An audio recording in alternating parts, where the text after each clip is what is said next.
Hold on, let me pull up my dice roller. I'm not smart. I'm sorry. Uh, I started It recording. happens. I know, right? Started recording, and we missed a little bit on this recording. However, we're getting back into it. We have a perception check on a Mr. Keller. What did Hold you on. get? I rolled a 24, not 20. Jesus fucking Christ. Okay. Yeah, Way you to start off definitely. the game. Well, that's one hell of a roll to start off, I'm telling you. Um Hold on, is there a channel I can toss my dice rolls into? uh did I make one? I will make Wait, Check is one. it there a in dice the bot? live chat. There is. It's Sidekick. Mm, I don't see sidekick. That's the name on the side. That's Oh, what the I was just using a dice rolling website. Oh, well, you can use the bot in dice rolls, or you can use that. I really don't care which, or you can use physical dice. I like physical dice because those are like more random than using a algorithm. You cannot have That's true fair. I do have randomness my there. dice. I'll just grab those. Yeah, I don't give a shit either way, kind of thing. Like, as long as you're not fudging your rolls, I'm good. I trust you guys. If like, for whatever reason I think you are, I'm gonna make you use the bot. Otherwise, Excuse me while I let out a distressed bleat while I try and find my dice. well, Got him! What's the help command for the sidekick bot? oh fuck, I don't know. Do you have a preferred dice roller? I mean, I Uh, got I got a D20, like in real life. You can use that. there's a bot I have in a different group that we could use. It's called Dice Synth. Or not Dice Synth, it's just called Dice Parser. Hold on.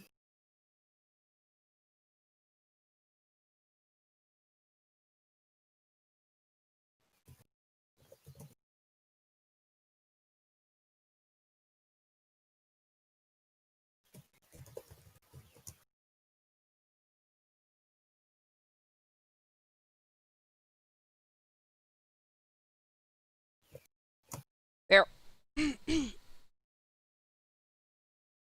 You can use dice parser. I'm trying to figure out how to invite it, place it. Hold on. I put it in there. Okay, cool. Like, I don't know how to use these things, so we're good. You just type 1d20 or.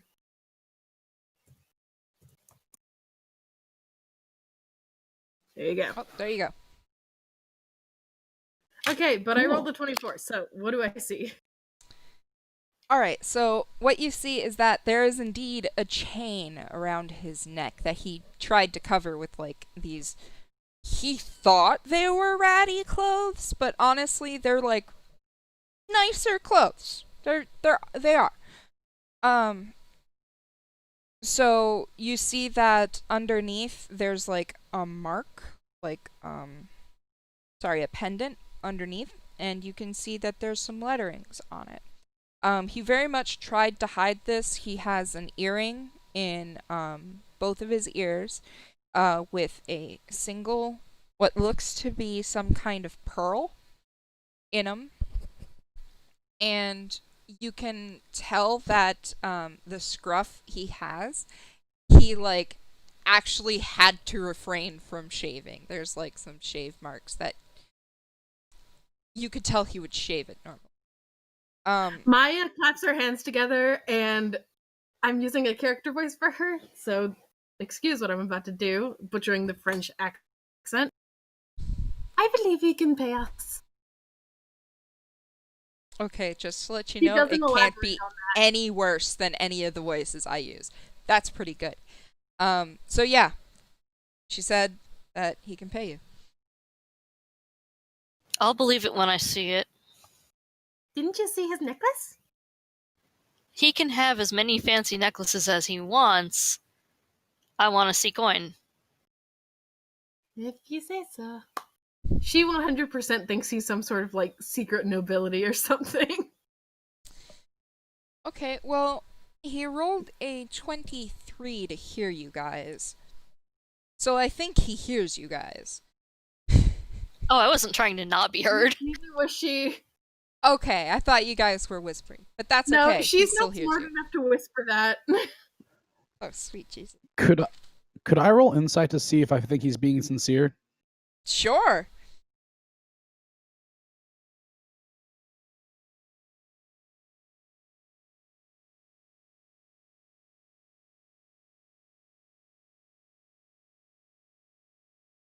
It's 11.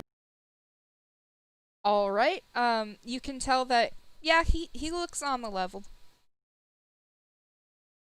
He does look like he was, like, trying very hard to hide that he does have money, but you can tell he has money.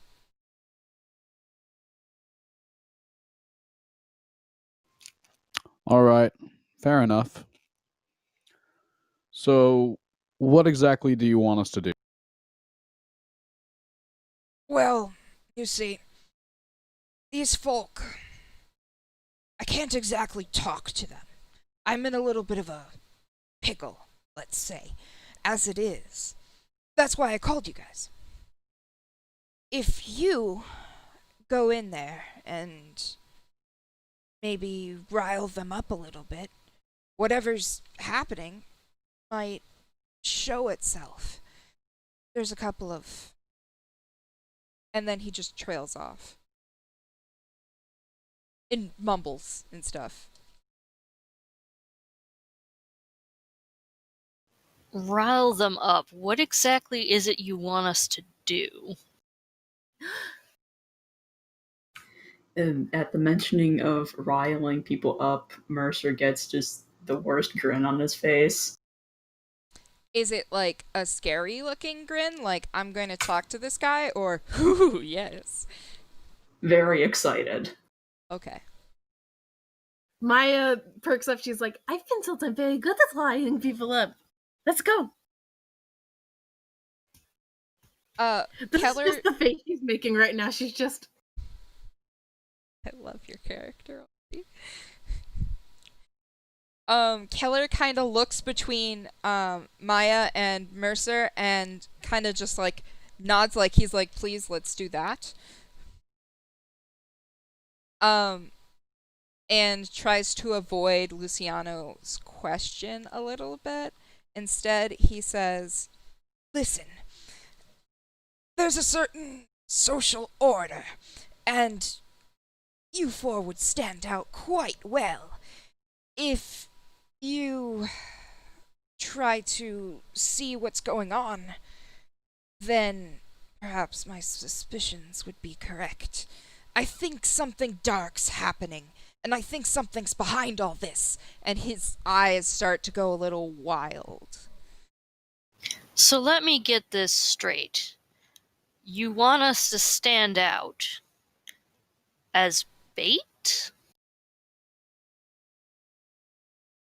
You could say that, yes. You see,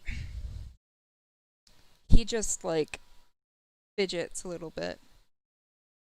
I think there's some kind of creature coming about and messing with people's lives.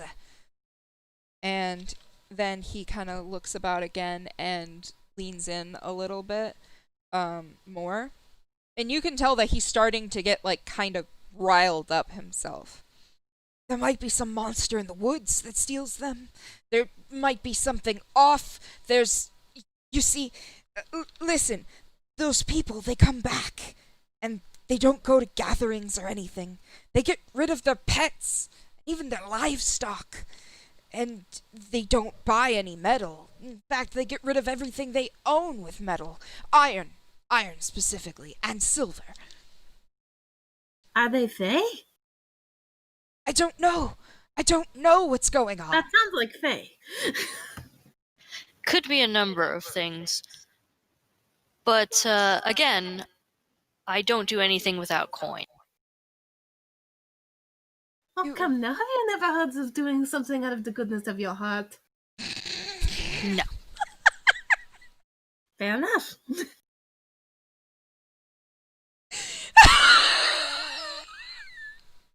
That's great. Okay. Keller just stares at Luciano. You'll be compensated. I promise. How about a down payment? Where do you need us to go? Persuasion.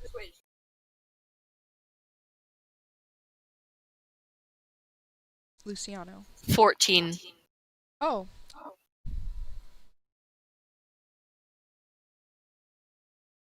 He doesn't believe you. He rolled a 16. No. You'll get compensated when you get results. Then if you wouldn't mind, at least put us up in the town where you expect us to be doing your dirty work. I'm so glad you asked. Come along. And he goes into the forest a little bit and retrieves a horse. He's riding this horse now at about walking pace. What does the horse look like? It's a tall black horse with like brown a little bit in its mane. Is it well kept? It is very well kept. Maya sort of trots up next to him, like she's got long legs, so it's not very hard. And she just sort of looks up at him and she just goes, "You're not what you seem to be." And then she just walks away. He kind of just looks down and he's like, Bunny, can you go on push to talk or something? Push to talk? Yeah, sorry. Yeah, because we're getting feedback there. Hold on. Keybinds. Voice video.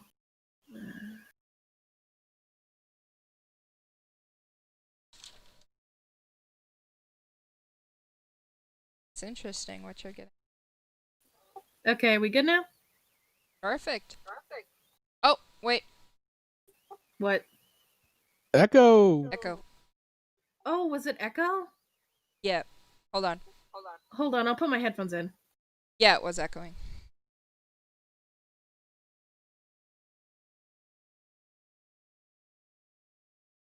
Alright, so he kind of trots along with you guys, and as he does and gets closer to your destination, the trees kind of part a little bit more, but their branches come over the road almost like an archway. And as you guys come into town, there's these big stone and metal walls. It doesn't look like they were there for any kind of defensive purposes. It's more like showing that they have the money and the power to have these walls and metal. So there's a giant gate, a wrought iron gate that is currently open. And as you guys come closer, he pulls down his hood and like brightens his clothes a little bit, and what you guys will notice if you look at him is he pulls his hair down and he looks very regal. In fact, he takes one of the chains out with a little pendant and walks through the gate on his horse. He leads you all to this large building. Let me bring up the map for you guys.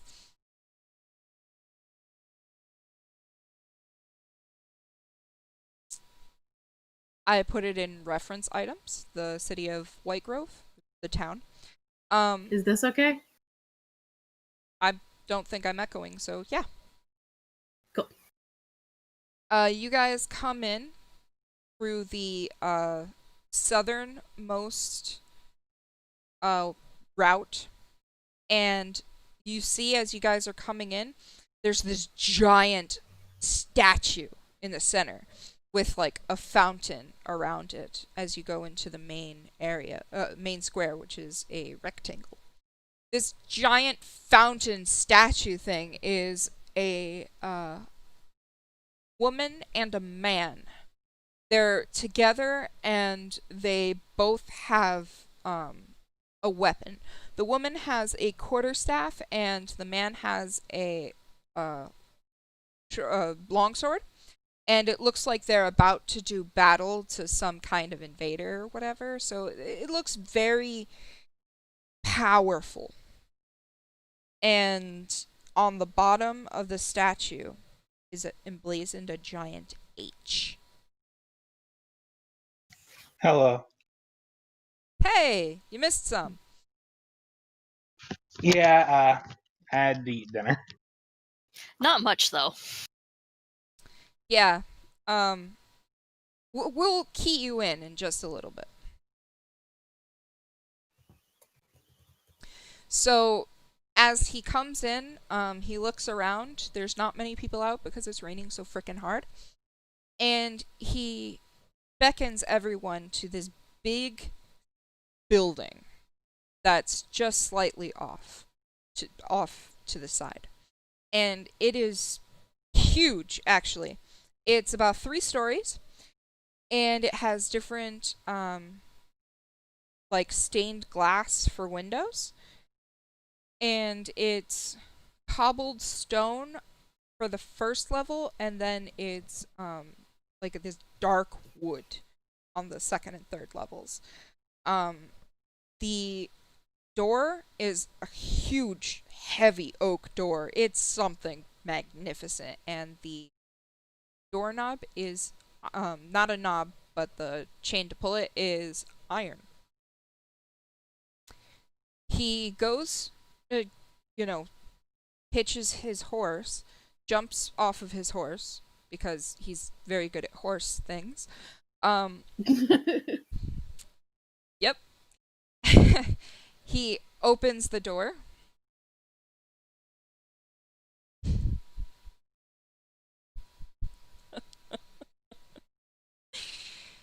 I can't get over the H.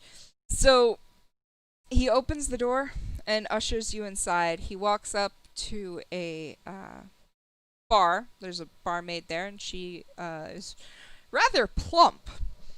But she is wearing a corset to accentuate her bosom.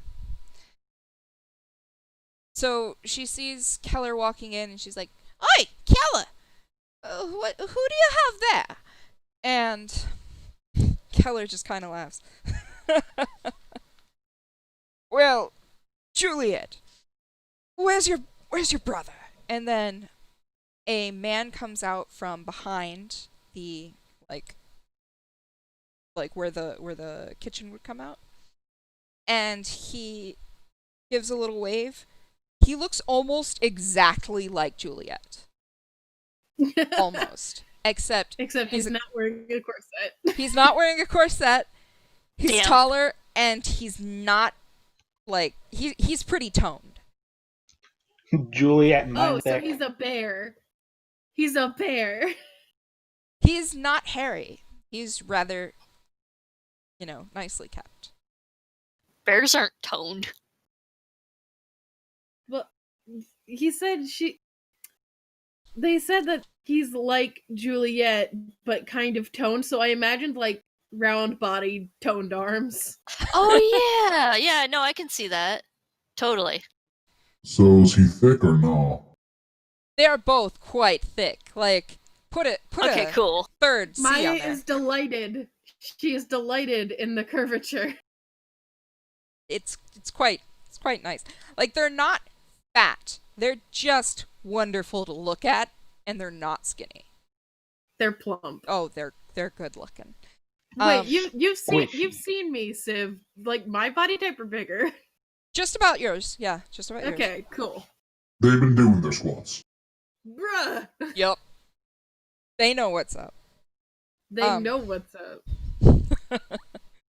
So, at that point, this man comes out, makes a little wave, and says, "Keller, nice to meet you. again. And Keller just kind of laughs. And he turns to Juliet. Juliet, I have these wonderful townsfolk, I suppose, coming in to stay. Put them up for me, please. You can put it on my tab. And Juliet laughs. Oh, sure, sure. How many rooms are we doing? How many rooms are you guys doing? Keller just I would kind of turns imagine around. 4. 4? Okay. 4 is wonderful. I'll get that for you right away. Is Wait, second level okay? I have a question. Yeah. Are 2 of the people here, like, together? Like, traveling together? As far as I know, the 4 of you are separate. There are 5 of us? The 4 of you are separate. The person that came in later is not here yet. Yeah, my character has yet to be okay. introduced. Sorry. Yeah, It's a mystery. my brain is slow. It's My okay. brain is so slow. You're good. It's easy Okay. to make the mistake there. So she... At least he's not kidnapped. I Oh my think. fucking god, like twice by the same fucking bitch. And then suplexes a fucking vine horror into fire, then falls in it. Anyways, so she gives you all your keys. That'll be up on the 4th floor and 2nd floor, unfortunately. Why did I say 4th? I don't know. So Because you love 4s. There are 4 of us. there are 4 of you. At least it's not 9. God, the mighty 9. Yeah, I just started watching that. Gosh. Anyways, so she gives you all your keys. It's on the 2nd floor. Mediocre 4.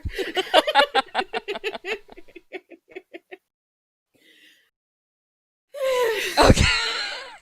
Okay.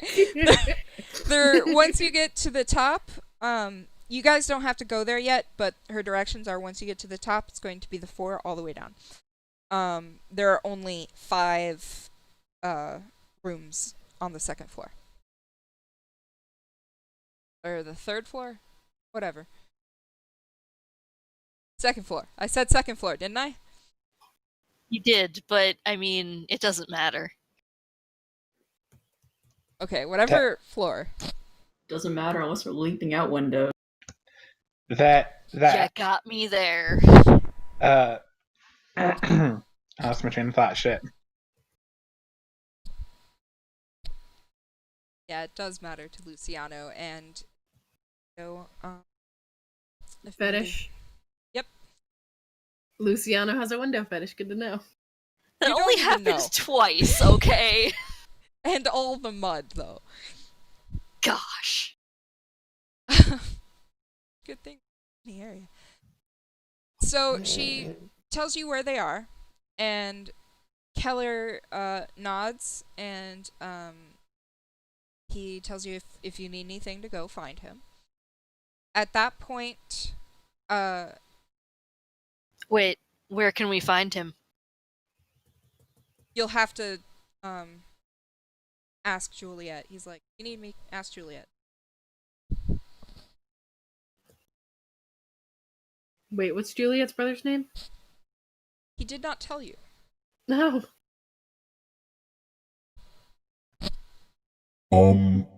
If we all wouldn't mind, I think it's in order we get to know each other. My door's open. Oh, why don't we play a drinking game? Currently, Only if you guys are paying. Currently, I'll remind you, your tab is on Keller's. Like, Keller has the tab currently. So... I'll pay. Well, if it's on Keller, then I suppose. Let's get shit-faced. Wait. If he finds out we drank on his tab, he might reduce the amount that we're getting paid. I have the feeling some of it was going to go to booze anyways, given the nature of the request.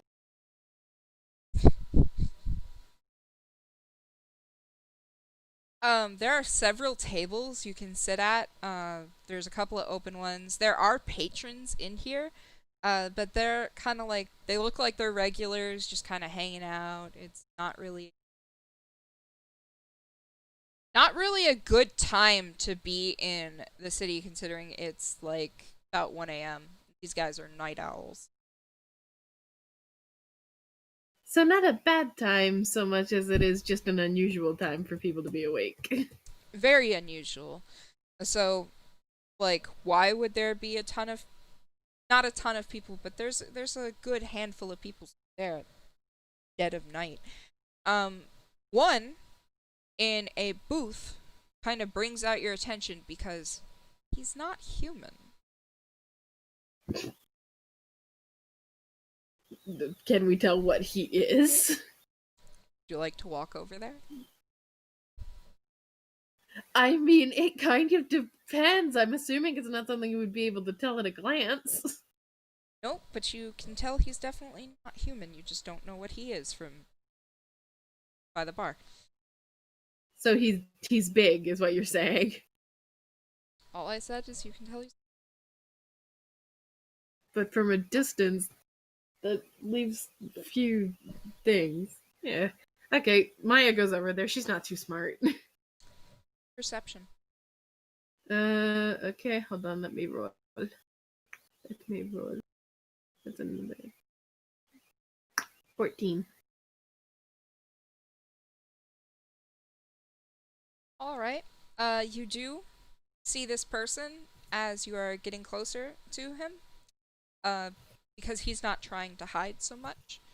Why don't you, tell us what Helio looks like? Alright, I had a feeling that's what it had to do. So, the main reason that it's very obvious that he's not human is that his skin is purple. Mood. Skin is not purple? His skin is purple. Oh. He is kind of on the short side. He's 5'4". He's dressed in a very plain kind of outfit, almost like it was thrown on suddenly. What else was there? I had something in my head that I was going to say, and I forgot what it was going to be. He is currently I'd imagine that he's currently drinking, some kind of alcohol, something a little stronger because he's got a bit of a strong stomach, so it takes him a little bit more to actually get drunk. And he's kind of being very quiet right now and not really talking to many other people. He looks like he's kind of deep in thought.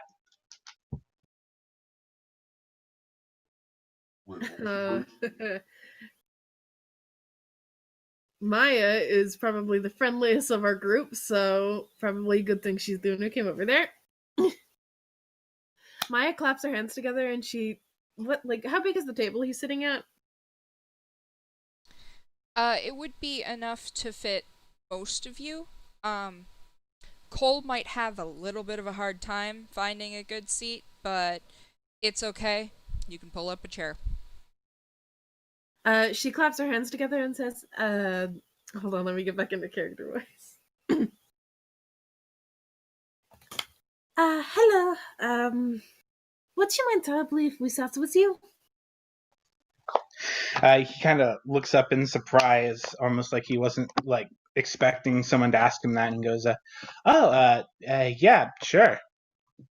She grins, just big bright grin. She's got light pink lipstick on with her white fucking tiefling skin, and is like, "You guys, I found us seats." And she just waves, and then she sits down immediately next to Helio.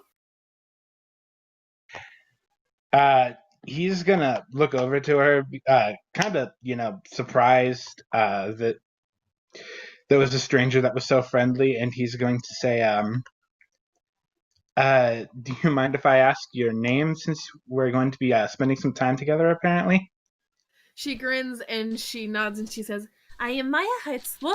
And she looks back at her companions whose name she doesn't quite know yet.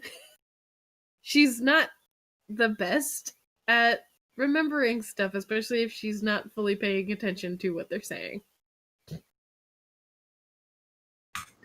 Mercer is gonna head over to the table after Maya, and he's just gonna flop down in the nearest chair with the most bored expression on his face, and just be like, "Yo."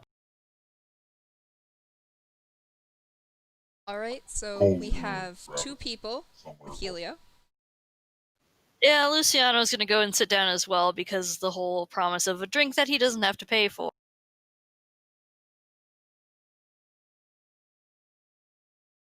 By the way, you guys, Maya is, obviously I've mentioned this, she's an albino tiefling. Her eyes are pink, and her outfit's entirely white and various shades of pink and red. Cute. She's just, she likes pink, okay? I'll give an actual description of what Helio looks like later. I didn't put too much thought into it. I love Maya with my whole heart. Cole has wanted to say something. Say something. Maya's giving me like Starfire vibes. Maya's giving me what? Starfire. I can't hear what he's saying. She reminds me of Starfire so far.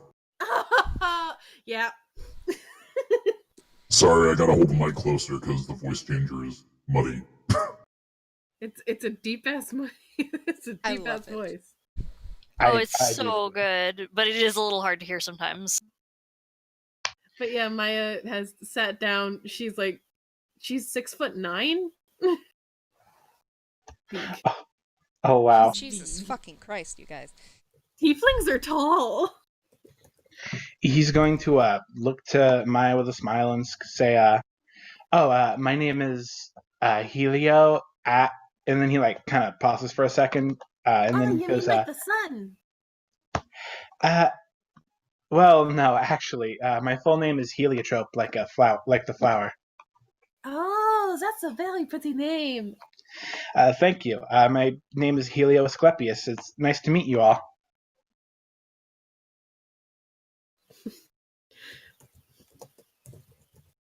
Cole's gonna... Oh, sorry. Not go on. Oh, Luciano's just gonna be like, well, you can call me Luciano. Before Cole sits down, he's gonna, I guess, walk up to him, look down kind of slowly because he is like 7'6", reach out his hand. My name is Cole.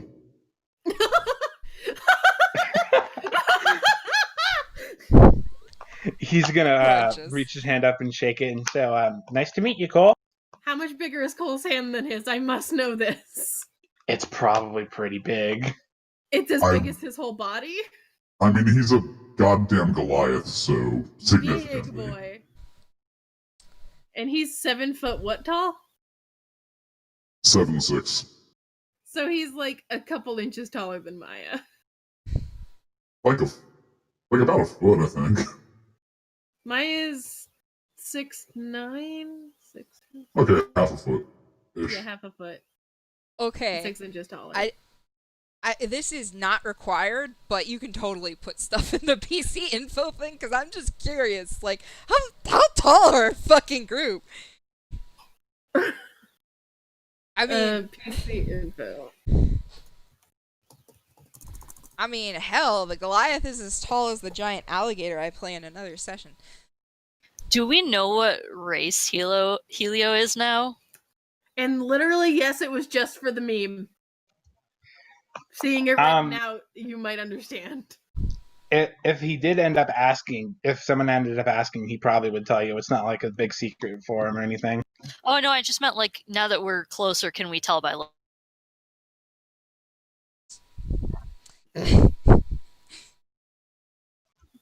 Does anyone else have pictures of their characters, by the way?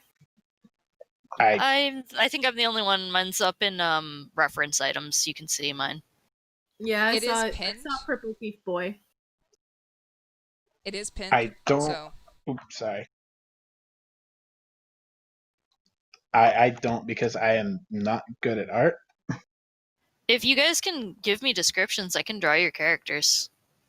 Not very good, but I can do it. Oh my god, I would love that. I have no artistic talent. Yeah. Get some descriptions, and we'll all start. The art people can do the art. Yeah. I also have commissions open if you'd like more art of your characters. It, like, honestly, it doesn't matter what you put. Like, somebody can and will do it for you, free or paid. There are multiple levels of will do this for you. And you see in the PC info, we tossed some stuff in there.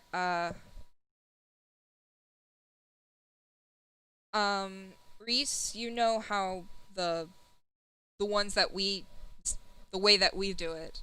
And the bullet points and stuff. Yeah, I'll do that with mine so that other people can see. I won't do it right this second, but I'll put up an example bio thing. Yeah, like at your own time. Same thing with Taylor. You know how we do it. Yeah, I figured it'd be like the other campaign. This is by no means, when I say this is by no means standard or anything. This is just like how we've done it. It is not like required. Just how we did it. It's pretty much. Anyways, it's more fun. Back to this though.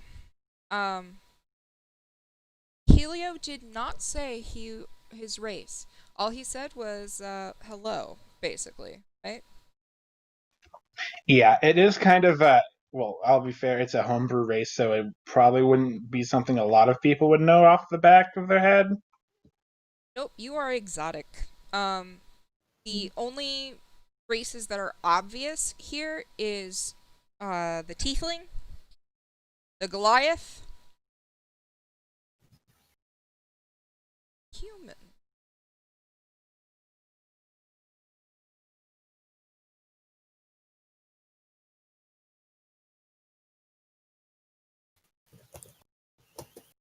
I love that so much.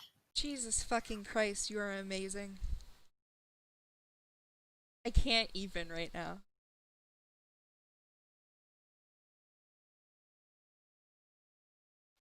That's really good. That's so great.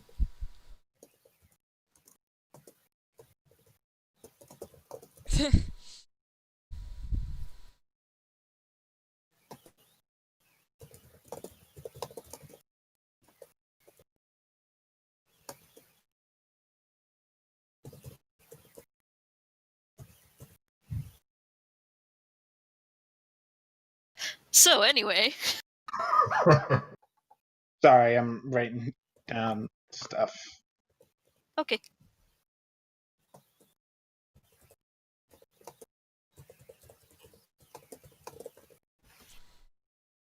You have a human, 2 tieflings, Goliath, and someone who is purple. Okay, cool. So we got like height challenged Thanos. Oh my god. No, his chin is nothing like that. His chin does not look like a cheese grater. That's really funny, and I choose to believe it's a dwarf Thanos. Headcanon accepted. So, okay. So y'all sit down at this table with this purple man, who has only said hello. You guys have said hello to him. He has introduced himself as Helio, correct? Yes, he would have specifically said, my name's Heliotrope, but most people call me Helio. And then Maya is like, I'm Maya. Okay. Cole is like, hello, I am Cole. Luciano says, I'm Luciano. And Mercer, did you say, I'm Mercer? No, he hasn't said shit. Okay, Mercer has said nothing. Mercer is secretly his last name, and he is Matthew Mercer. Oh my god. Okay, so I'm not the only one who had that thought. Right? Okay, to be honest, every time I hear Mercer, I keep thinking of Mercer Frey from Skyrim. Oh, that's another one, yeah. I thought about Alex Mercer from Prototype. Y'all have a shit ton of Mercers here. So, you guys are sitting at the table. The man comes by, the very nice-looking thick man, comes by. Thick boy. Whose voice I forgot what I was using. It was kind of high-pitched and husky-sounding. So, like, this, maybe? I don't know. It was kind of like Helio's voice, actually. But more gruff. Okay, so, like this? You know what? It doesn't matter. It doesn't matter. We're using this one now. This just makes me think of that one scene from Murder on the Rockport Limited. No, I can't remember the voice I used. Gosh. Well then, how may I help you? We have lots of ales, wines in store, perhaps a good whiskey, liqueur. Do you have milk? Yes, fine milk. Whole? Reduced fat? Whole milk, please. Would you like chocolate? Strawberry? Regular milk? Oh, I'd love some chocolate milk. Chocolate it is. I'm just imagining the other four of them just staring at her like you're ordering milk. Also, just like I think we're more perplexed at the selection of milk available. Like, have you seen the establishment? It looks like it's fucking rich. Of course they have shit tons of milk. My first thought was just pasteurization exists. Oh my gosh! Wait, does this mean tacos invented tacos already? You know what? You can ask at the you can ask the North Drustair or the Ansatu Islands if they have tacos. Oh my god. However, there is no adventure zone. It's just tacos. That's Anyways. fair. Oh, I should let you know this isn't as medieval as normal. We do have things like lighting. We do have like electricity, very basic electricity. Elevators? But there are no elevators. Well, darn. There are elevators, but not electric powered. That's fair. And we have the BB. We do have the BB. What's the BB? That'll come up in a little bit. Are speakers a thing? Speakers are a thing, but they are very, very they'll sound like they're coming out of a tin can, because that's essentially what's happening. I mean, that's totally Cole's black metal aesthetic. Well, I mean, theoretically, you could make magical speakers by enchanting something with thaumaturgy and then connecting it to something else. Yeah, we're talking about non-magical ones, but yeah, they definitely have very nice magical ones like that. God, does this mean that theoretically someone could do that meme where it's like, hey, can I use your, what's it called? Speakers that go out to like a store. Fucking God. No, we're not doing that. The intercom. You know exactly what meme I'm talking. The intercom is just like, hey, I've lost track of one of my adventuring part. Oh, of course. Goodbye, you little shit. And then they leave. But no, there's no store intercoms or anything like that unless it's like a very special store. Well, Cole's gonna ask for a picture of their cheapest ale. can get that for you. Helio's probably going to ask for just some regular sort of drink, but something a little stronger. A little stronger? How would you classify as that?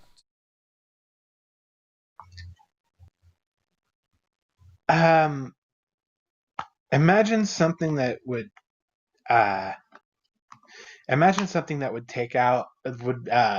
have a normal person falling out of their chair and give it to me. Ah, yes, something to lay you on your ass. Got it. Would anyone else like to order? Luciano's gonna get like a fancy wine. Of course. Red, white, rosé. Definitely rosé.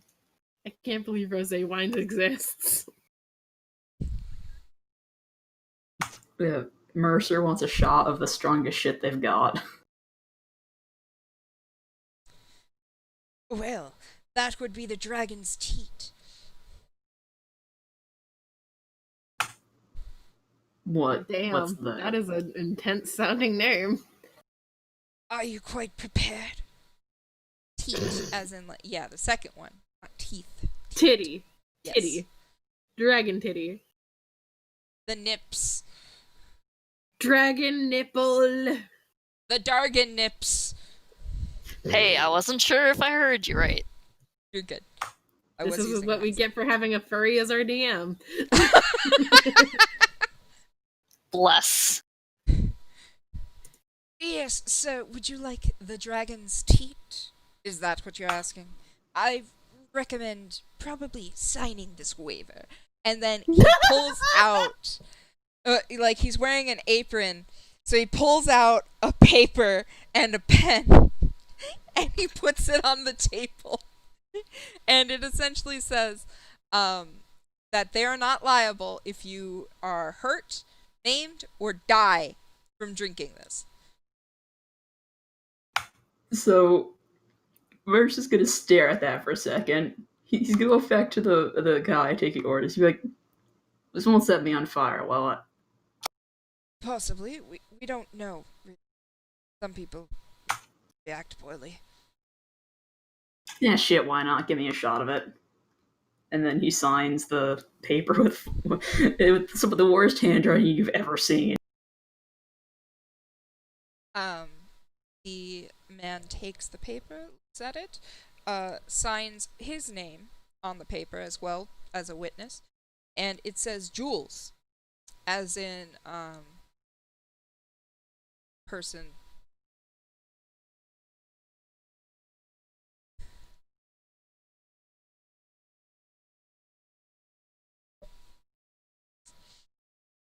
So, Juliet's twin is named Jules.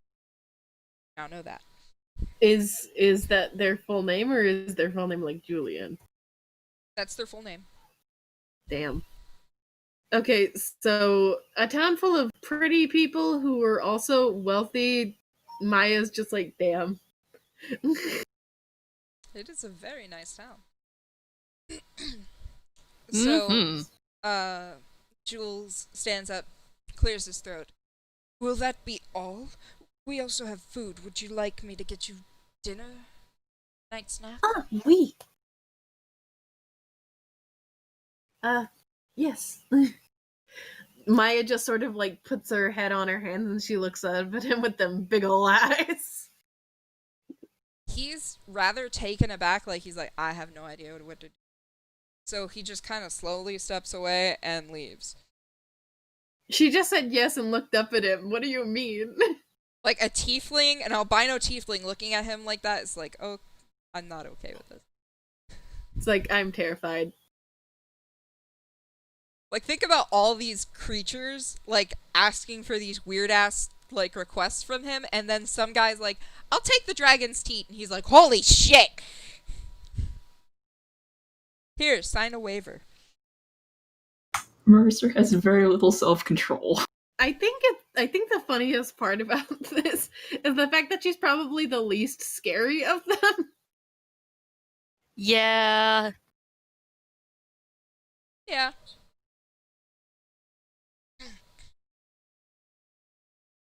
So, as it goes, he returns with food and everybody's drinks.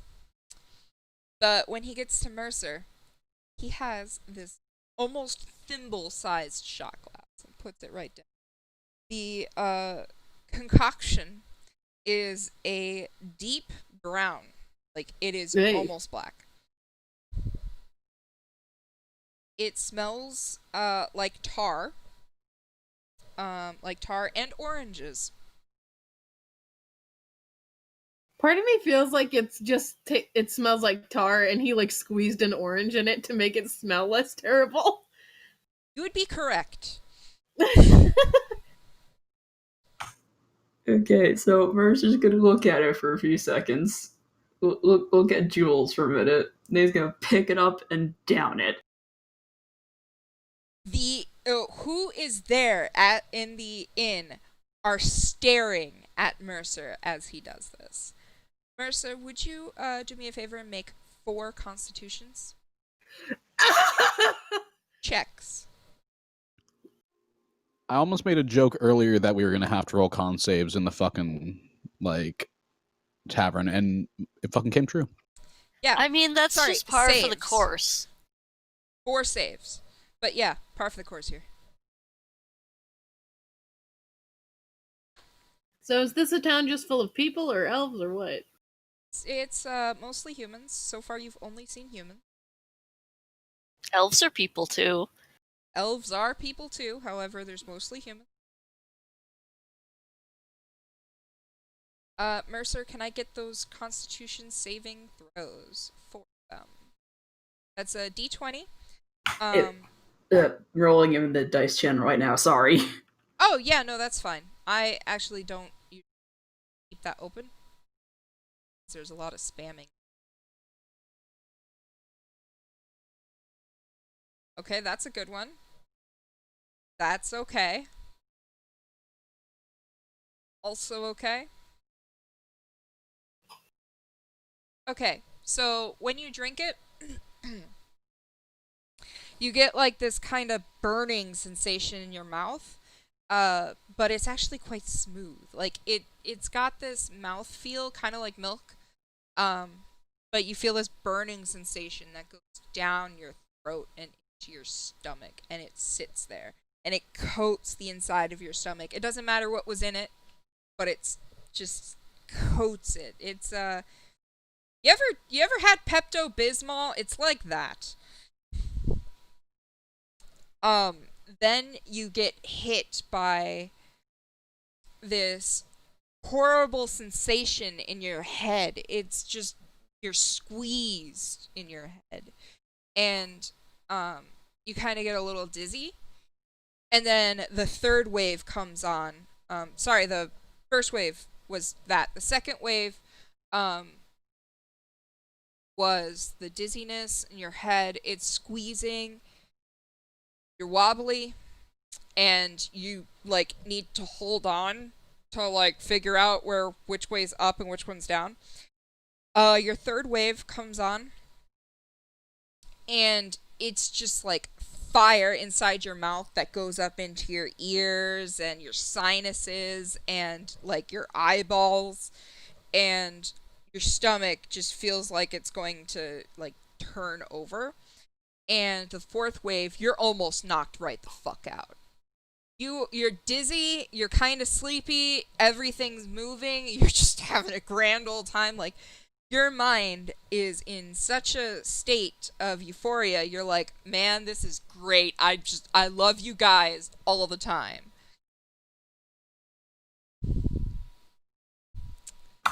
Yep. And the entire tavern is watching you. Or the inn, tavern, it's the same here. The entire bar area is just staring at you. And, like, they have wide eyes, like, is he gonna die? Kind of thing.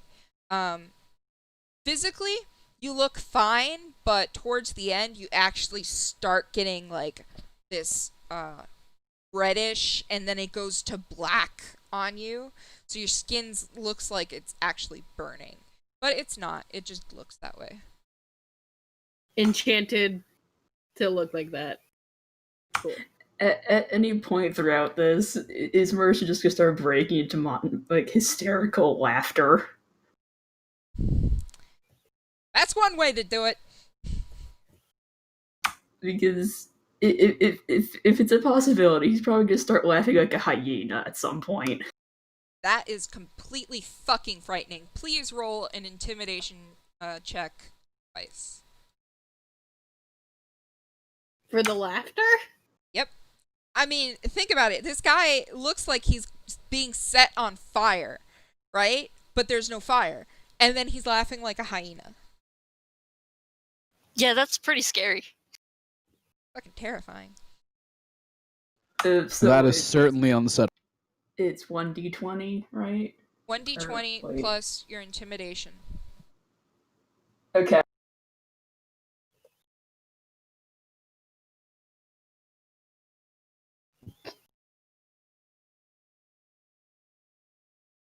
That is a charisma thing. I don't know if you're proficient in it or anything, but it is charisma.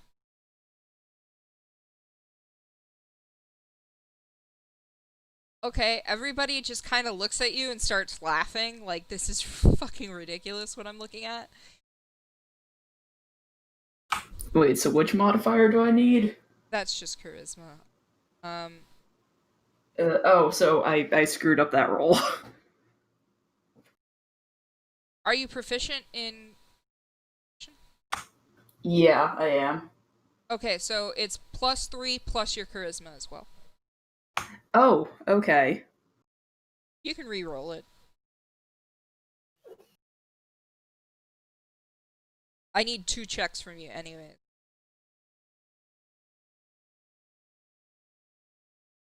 Oh, and okay. I'd like all 4 of you to roll insight as well. Yoki dokie. Okay, so to double check, it's my proficiency in intimidation plus my charisma modifier? Yep. Okay.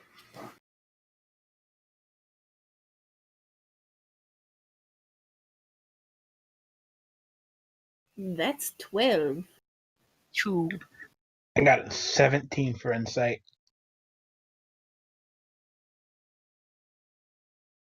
Alright, so write out your checks in the type chat whenever this is going on, because like I am getting lost looking at the dice rolls. Yeah, so roll in dice roll and then write the number in type chat. It's easier that way.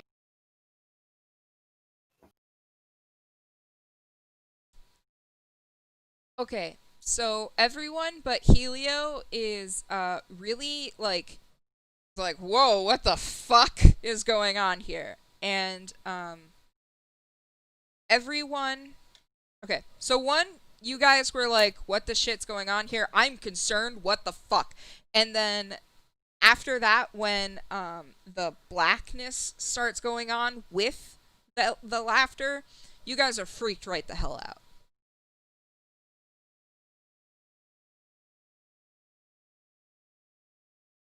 So just curious, how long is this entire ordeal like looking to us as opposed to how it feels to him? This would be about 5 minutes for you guys, and for Mercer, okay, so it we're would feel freaked like out. an hour. So we're freaked out. Maya sort of... Okay, first of all, I'm gonna put this in the out of character shenanigans because this is the hex code for the color I would like my name to be because it's Maya's color. Second of all, Maya is going to... Well, first of all, she's extremely concerned. She... Hold on, I'm trying to figure out what spell she would actually be using here.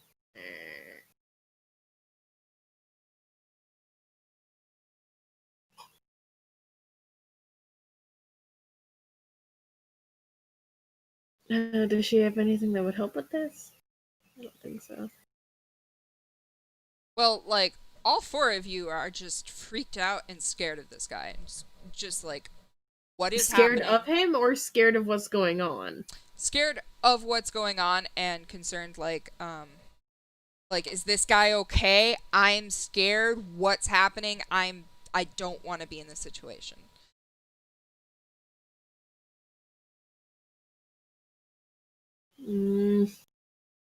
And after that, Mercer is completely fine, though he's wasted.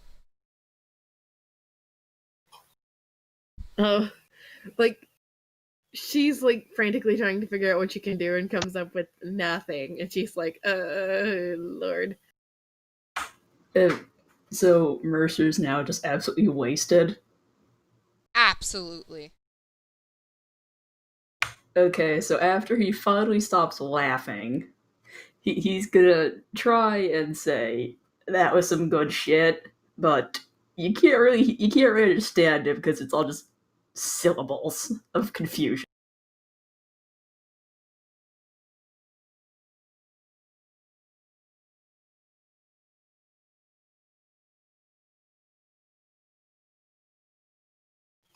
But he looks very happy with the whole experience. So Luciano is sipping his wine, trying to drink to forget. Yeah, Cole is taking a big swig of his pitcher, probably like downing half of it at once, which is like half a beer for him. At this point, after the 5-minute ordeal or something, Jules would come back and pretty much refill everything, but give Mercer like a glass of water, and like the glass of water has like a little piece of lemon like on the edge of the glass. Jules, a good man. This is a nice guy. Jules is like, Nice. You didn't die.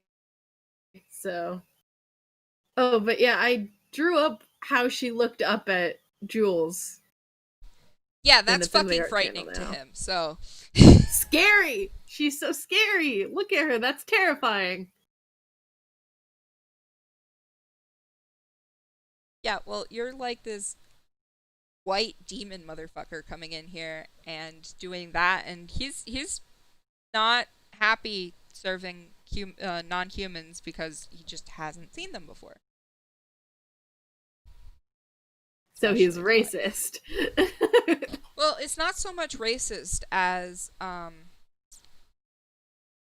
if someone walked in to your house with a toucan, you'd be like, that's a fucking toucan. What the shit is that? You'd be kind of scared of the toucan if it starts pecking shit. I mean, yeah, if it starts pecking shit, but we haven't pecked shit. Mercer has. Mercer pecked that alcohol, but... Yeah, our group is just slightly intimidating, we'll put it that way. Yeah, with the Goliath. That's a vicious stereotype, and Cole's really not trying to feel. I mean, his voice is booming and loud and thunderous. Cole is not trying to feel that.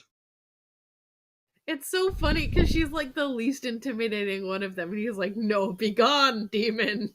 Begone, thought. Literally, that's begone, thought. That's how it be with tieflings. Especially considering she's pretty tall for a tiefling. Yeah. So you guys have had your drink and your food, and Mercer has scared the living shit out of all of you. Welcome back. Would you guys like to continue to converse over your drinks? Play the drinking game. Play the drinking game. Oh yeah. It's playing the drinking. I guess Lucy is. Helia would be down too. Cole's just gonna observe. Okay. Mercer's too wasted to join in. Yeah, no, Jules won't serve you anymore. I think we'll all be very proud of Mercer once we're all done being terrified. Alright, let's do Constitution saves. The Constitution save. How many? One, or are we doing it like by round or what? By round.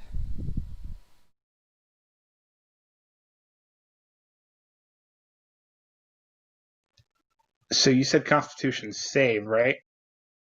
Yep.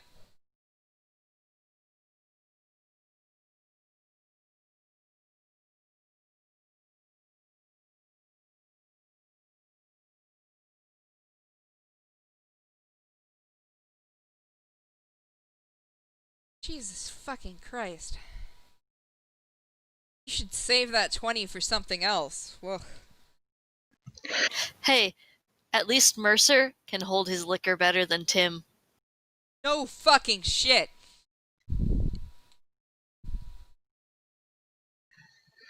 It's less that it's a really good roll and more that he's got a really good constitution. Hey, that works. Maya, you're in the group game too, right? That's a 14, a 12 plus 2.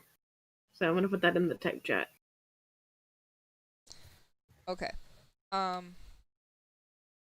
Helio can take it like a fucking champ. Maya, she's pretty good. Luciano, out of all of them, is a little hit there, but you guys got right through. Next round. Do you guys want to play Never Have I Ever? Isn't that what a drinking game is? Where like you go around and if you've done it, you have to like drink? That's a different game. We're just going straight up drinking under the table. Oh, because they're like, oh, we should get to know each other, and Maya was like, let's play a drinking game. We could just do that for the next round then, if you want. That works. The first one gets you into the mood, right? All right. Yeah, exactly. All right. Maya can start because she's the one who suggested the game. She looks around and she's like, okay, so let's see. Never have I ever. Never have I ever had alcohol. Oh, come on. Well, she ordered milk. Cole's gonna hop in for this round. That's fair. All right. Take a drink if never have I ever. Take a drink if you've had alcohol. So should we do the con save still if we do drink or what? Yeah. This one's going to be real low. It's just going to be a 5. So you got to roll higher than a 5. Thank God my bonus to con saves is so good because I was in that one. Oh God. Ouch. But I also get a +6. So You made it. You made it. Also not that good. You made it. You made it. You made it. Okay, so we'll say that they're seated in a similar-ish way to the way this lines up. Yep. I think Helio is where Luciano is, though, so we'll go from Maya to Mercer to Helio to Cole to Luciano for Never Have I Ever. Mercer can't play. Oh, Mercer dead. Okay. Mercer is dead. So we'll go Maya, Helio, Cole, Luciano. Mercer has been cut off. I mean, he can play with water if he wants to, but he's totally fucking with. Yeah, and He's Maya's probably playing just, with milk, so it's fine. Honestly, he's probably just like munching some like snack food or whatever, just staring He's into a just bowl. munching Absolutely some bread, wasted. hoping it will absorb some of the alcohol in his system. Oh, he doesn't care about being utterly wasted. He's having a great time. He's just very hungry. He's got the munchies. Alright, Helio is going to say, never have I ever stayed the night with a friend. Maya takes a sip of her milk. Cole takes a swig. Define Before this, stay the night. Before this, she's never really had friends, but she did live in like a... I don't know how to explain it. It wasn't quite a monastery so much as it was just like a church. Okay. Like stayed the night, like just like as kids would, like just hang out. In that case, Luciano does not take a drink. Right? If you drank, make a con check.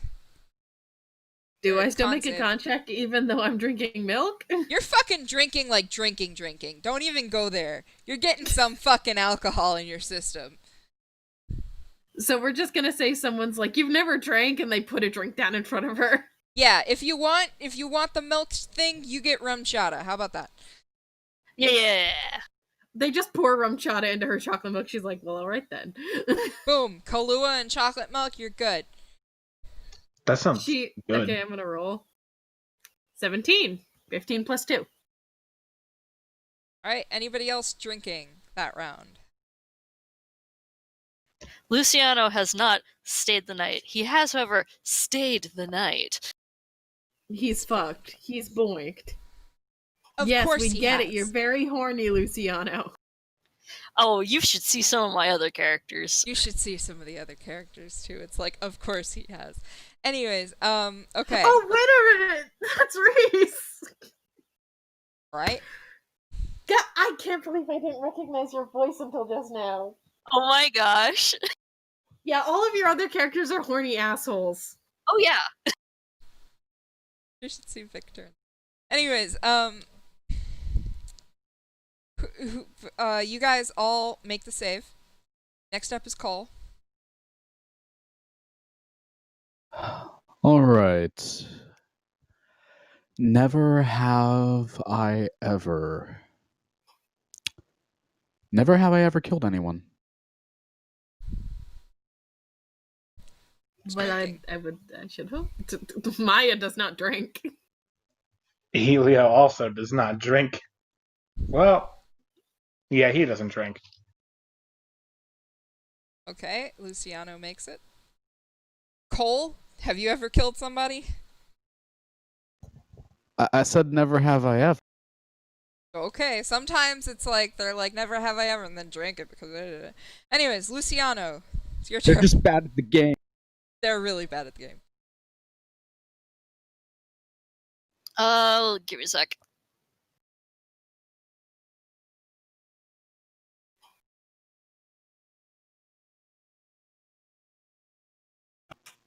Also, Cole is now definitely giving Luciano the side eye for drinking that one. Good. Okay, so how I'm doing it is I'm incrementing just a little bit the DCs as you guys are going along. So at this point, Luciano has to beat a. Otherwise, okay, he's let's getting knocked see. the fuck out. Oh no, it's my turn to come up with a thing, right? Yep. I'm thinking about that.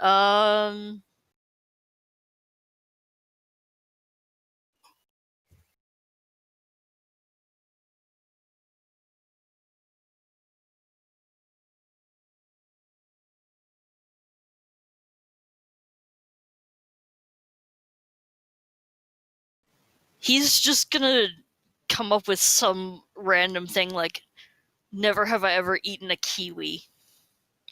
Do those exist in this world? They do. What the fuck is the kiwi? The kiwis would be found towards the north in the Ansatu Islands. So yeah, he's gonna say something like that. I'm gonna assume that Helios had a kiwi because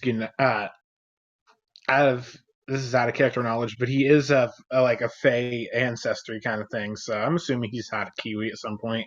He's probably had a kiwi. He'd probably have like a ton of just exotic fruits. We can discuss where on the map he's from, but yeah, there's the places where those kind of Fey would have exotic. Also, Luciano's gonna drink for this one because it's one of those ones like you said. Yeah. Maya does not drink. She actually does not know what a kiwi is. I assume that the part of the map where Goliaths are found does not have kiwis. Also, out of game joke, she's just, you've eaten a person? New Zealanders are called Kiwis! Probably. But yeah, no, there would not be exotic foods like that in, which I would assume would be North Drustfar. Also, I'll be right back. I gotta run to the bathroom. Okay. I don't know. Right, there will be no slurp. Yeah, that one was kind of like almost a brag on Luciano's part. I didn't look at the map just yet, and I didn't notice Ariandel Empire, Sam. Yep. Couldn't come up with a name, and I'm like, fuck it.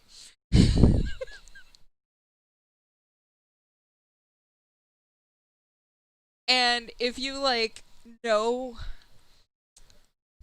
why I named it Drustair, yeah.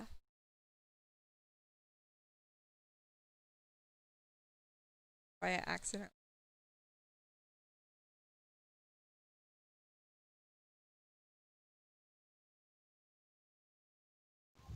Is that Arendelle like frozen? That's what I thought too, but it's obviously a reference to something else. Ariandel is Dark Souls. Ah, okay. I haven't played that one yet. Yeah, I'm not a gamer. I wouldn't know that.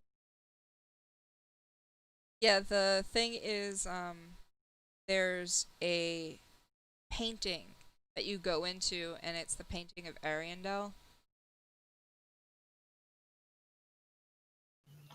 I haven't gotten to that point yet. I haven't played Dark Souls 3 in a while. I should. Yeah, me too. I still never beat the Orphan of Kos, Sam. Sad. I would help if I could, but I don't have online. It's no big deal. I'd want to do it myself anyway. So, I'm telling you. Unfortunately, it's Maya's turn. Unless you want to just skip to Helio and we can get back to Maya. Yeah. Alright. What am I gonna have him do?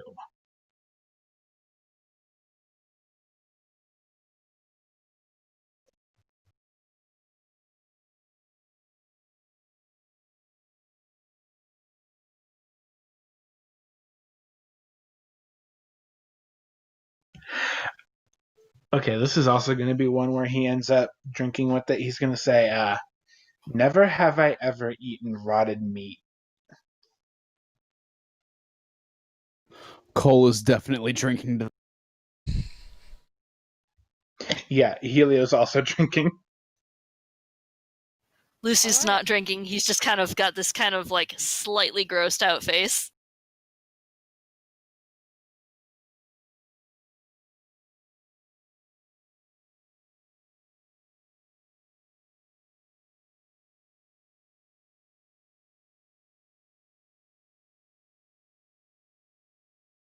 All right. Helio meets. Ooh, I got an idea for my next one too. So Helio meets. Just to let you know, it's gonna get harder from here. Cole, you are decently ahead of it, so it's gonna get harder from. Luciano's a fair bit away. Next up, Cole. All right.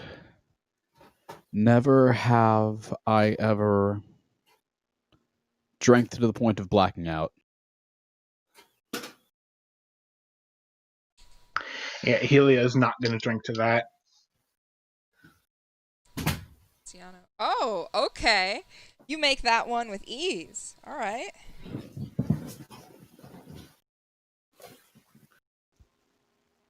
I feel like Luciano's drinking to prove a point for that one. Howdy. Hello. Luciano.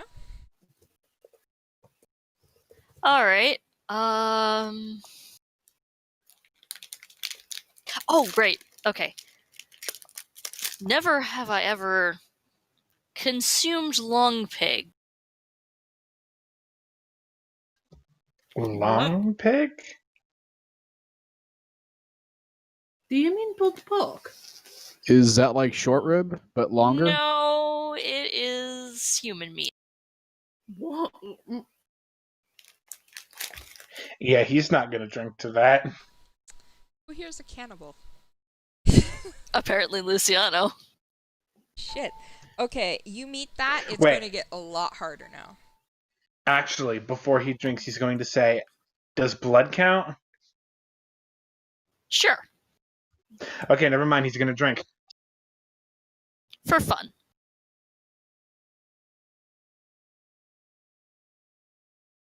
Oof, yeah, he's probably out. He got that's another 7. Ooh, he's out. He's like, oh, I drink to. So he's pretty out. Next up, Maya.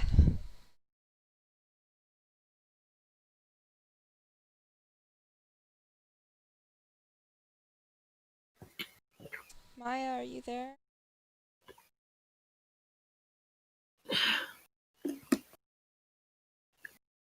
Bunny, Yes?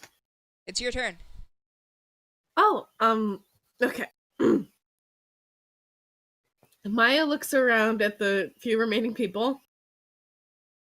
And she taps her chin and she goes, "Never have I ever ridden a horse."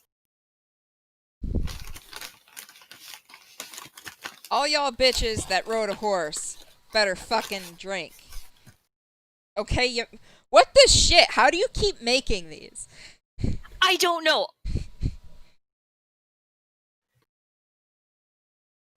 Also, that was a nat 20. I'm gonna die suddenly later. No longer drunk. Did you say Cole never rode a horse? I don't think Cole could ride a horse. Maybe if it was like one of those draft horses. But yeah, you're kind of right. Maya, you have never rode a horse?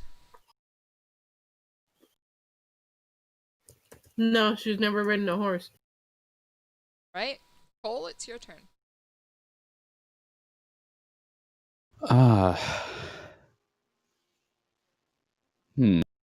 Shit, I gotta think for a second. Wouldn't it be Helios' turn? He's out. Yeah. Oh, right. Okay.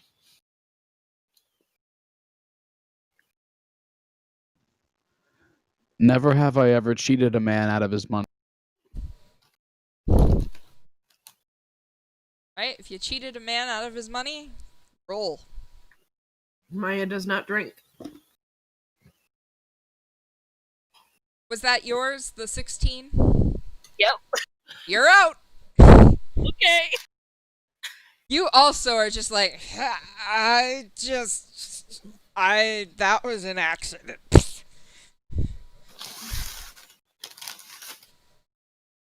Alright, it's between Cole and Maya. Maya, it's up to you. So Maya asks the question now? Yep. Maya taps her... Maya could very easily get him to drink again, but she's not smart enough to think of the question, which is, never have I ever been over 6'9". That's not fair. It's not fair, but it's a perfectly valid never have I ever, because she's never. No, DM rejection there. Yeah. Before you even say something, I would just like to... I do not trust this one. No. You do not trust this one what? Like, looking at Luciano passed out. Oh. Maya just looks over at Luciano and then looks back to Cole, and she's like trying to think of a question. That's totally valid, though. Probably for the best.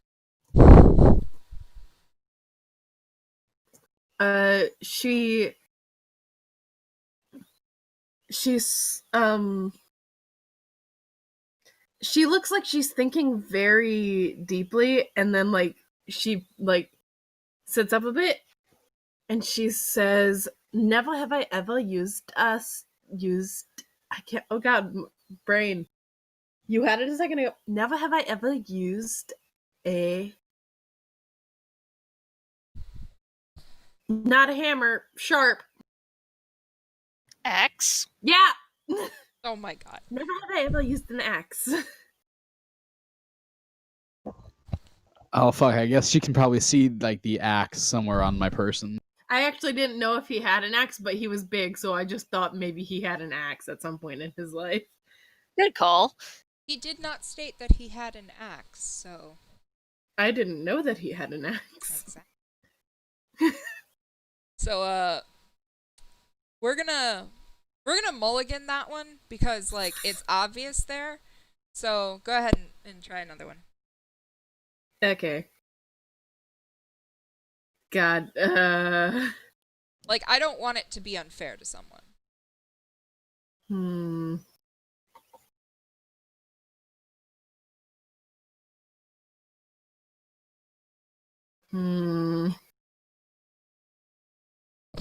Here's a hint. You guys come from separate parts of.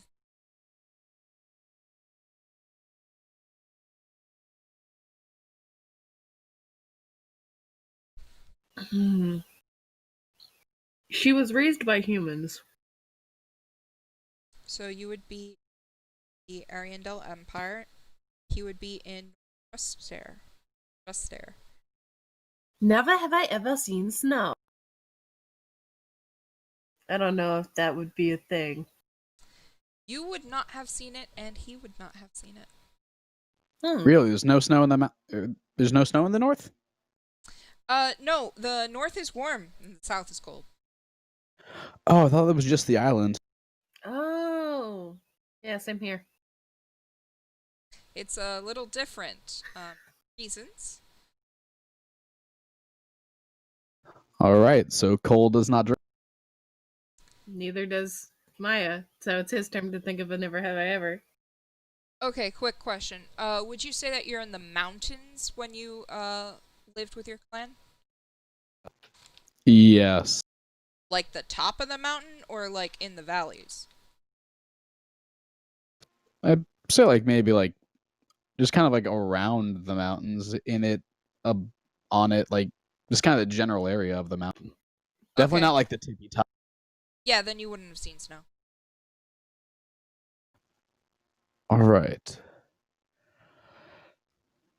Never have I ever had a pet. She doesn't drink because she's also never had a pet.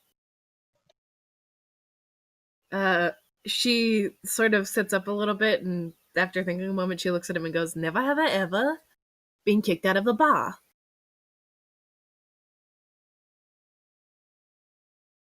Well, Cole's definitely drinking to that because racism.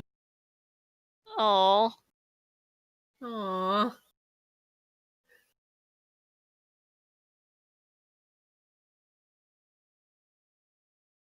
I will say Maya has a pretty high charisma, so I imagine in the past she's been able to charm her way out of being kicked out of places.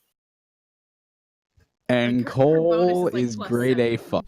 You are out cold. Like, you didn't even get, like, halfway through the sip. You were like, out. And now Maya's surrounded by unconscious dudes. Yep. I think we can. Well, if we could, in our drunken stupor, be conscious, I have an idea. Oh?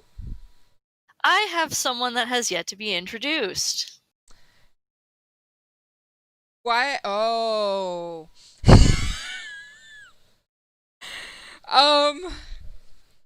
Yeah, and being drunk is sure. the best time to introduce It really is. So, in his drunken stupor, Luciano reaches into his bag and pulls out a novelty singing fish and starts talking to it. Oh my god. Oh my god.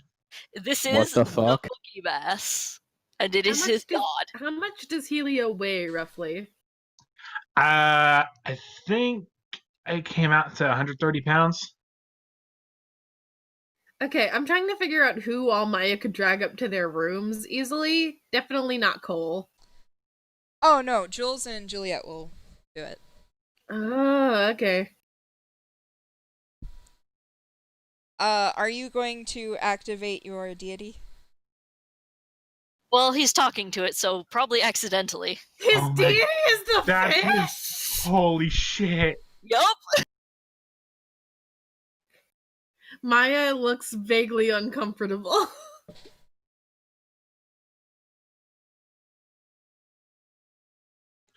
Helio's gonna start losing his shit laughing. The fish just chocolate rain. Oh, Some no. stay dry and others feel the faint chocolate rain. I have a voice. Oh Here, let me roll. Yeah, go ahead and roll religion to see if the Boogie Bass wants to talk to you. no! Oh my god! Is Chocolate Rain a folktale in these parts? Yes. Like a folk song? It is. Sorry, that's a 21. You rolled a 214. It's a 21. I always roll good on the stupid shit. Yeah, and on the not on fucking the important bass. shit. What are you asking the fish, though? Oh no, he's just talking to it, like, nonsensically like, blathering on. Okay. What have you come to talk to me? You are so drunk. I gotta say that you're so drunk. Why are you talking to me? Oh my god! His fish is fucking Michael Jackson. Yes. I don't like this. Oh no no no no no! Oh no! Michael Jackson fish! Shamo. Oh my god! I'm gonna fucking die.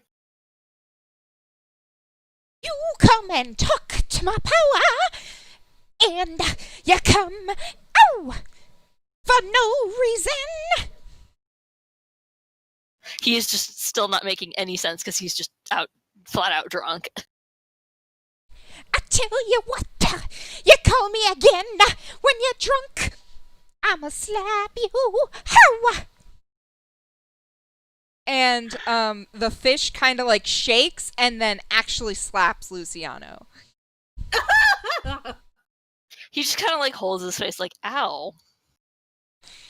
At that point, Luciano feels like the actual scales against his skin, and it's just like it kind of actually still hurts. And Luciano feels a little bit of sobriety coming back to him. Oh my gosh. I'm gonna fucking lose my mind.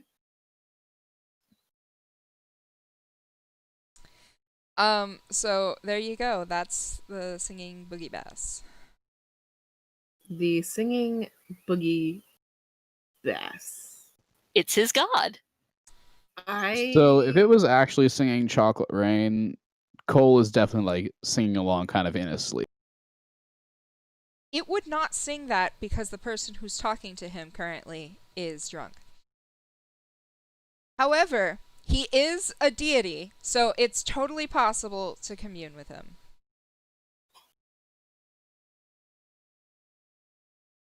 Commune with the fish god. Commune with the fish god.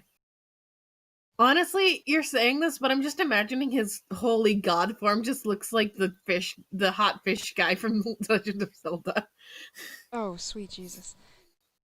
Oh my gosh. Sexy fish man. Okay, Sidon. so Sidon. headcanon accepted. Yeah, that is now sexy canon. Yeah, nice. That is now canon. That is his human form.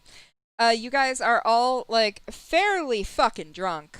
So I assume you guys head up to your rooms and go to sleep. Is that correct? Mm-hmm. Yeah. Indeed. Yep. Yes.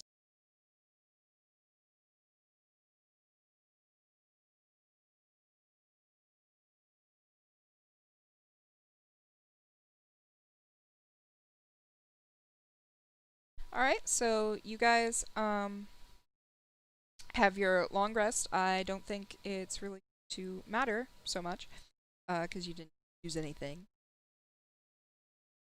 But, do you guys want to do anything? Tell me what you're doing in the morning. Nursing How hangovers, hungover probably? are we? Except for Maya, who did not get hungover.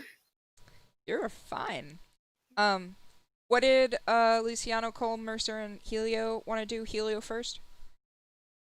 So when he woke up, he probably so he's got some glass vials in like a small bag. He probably looked to make sure that the liquids in them were still good. I'm not gonna say what those are yet because I want it to be a little bit of a surprise. Is it lube? Nah, it's not lube. Damn. Alright, Cole, what are you doing? Around what time would you say we all? I say you guys get up around 7 a.m. Is that okay? Yeah. All right. Cole's gonna go outside and just take in the sunlight. Probably just, and then probably retreat to his room after 15 or so minutes. Just tune up his Maya's gonna instrument. get some breakfast. She is also in a completely different outfit that I'm drawing right now because fashion is one of my favorite parts of D&D. Fight me. Mood. And then Luciano is probably going to also get breakfast, but then also like an ale or something, like hair of the dog. Just, oh my god, it's just like, I'm hungover, which means I need more alcohol. Which isn't necessarily normal for him, but he's not paying for it, so he doesn't care. Because of course not. I do want to night, specify Maya is paying for her own drink and her own food. you will have to be deducting money from that. We will get to you in a second. Luciano, during the night, the Boogie Bass was lecturing you about safe consumption of alcohol. Does he remember any of that? Because of the Boogie Bass slap, yes. The bass. He just kind of shrugs and is like, I'll try better next. All out of favor with the bass. No, not necessarily. That's not his goal. But he is kind of hungover. Yeah, he is. Maya, it is now on you. All right, Maya is. I assume they have like most normal breakfast stuff, like eggs. Yeah, they have your standard breakfast platter, both American and English, because rich hoity-toity. Rich hoity-toity. So yeah, she's gonna get, I guess, some scones and jam with some eggs. Okay. You have been paying for all your stuff, so I'd say it's been about one. Yeah, that's fine. Because she started off with the, I don't know what you had it set, but either way, the starting amount that you get is 15. But on D&D Beyond, it also has you pick like a living style, and her family before this was a like normal household, so like there was like a roll thing that you did to have, so like it's fine. Like she can afford it. Okay. Just keep in mind that there is a tab for Keller available. Yeah, but she doesn't want to. Her family always taught her not to take advantage of the kindness of strangers. That's fair. Like, sure, you can, if someone offers something, you don't have to turn it down, but if someone puts you up on their tab, it's impolite to, you know, order a bunch of alcohol and food and whatever. Basically the opposite of Luciano. Yep. Alright, we're going to Mercer. So, First off, how badly hungover is he? I'm guessing very. Roll the Constitution save. A save? Yep. Okay.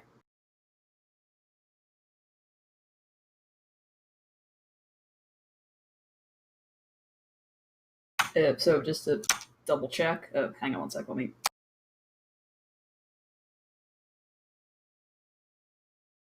Sorry. So I have Constitution saves as one of my checked things. So do I go with the modifier from that, or just Constitution flat?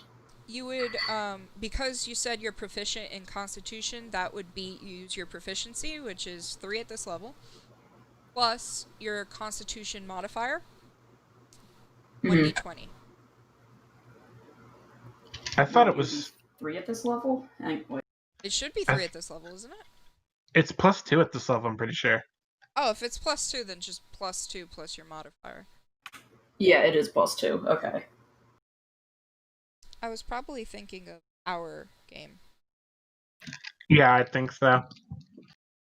So then it'd be my normal modifier +2.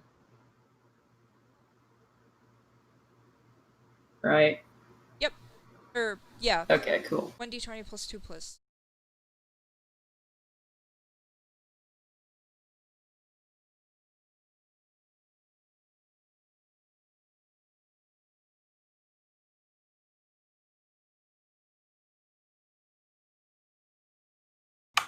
Wait, sorry, my brain is short-circuiting on me, so it'd be +2, then plus another 2. Because I have a +2 modifier base and +2 modifier from proficiency. Okay, so what did you roll? I haven't rolled anything yet. Something. Okay.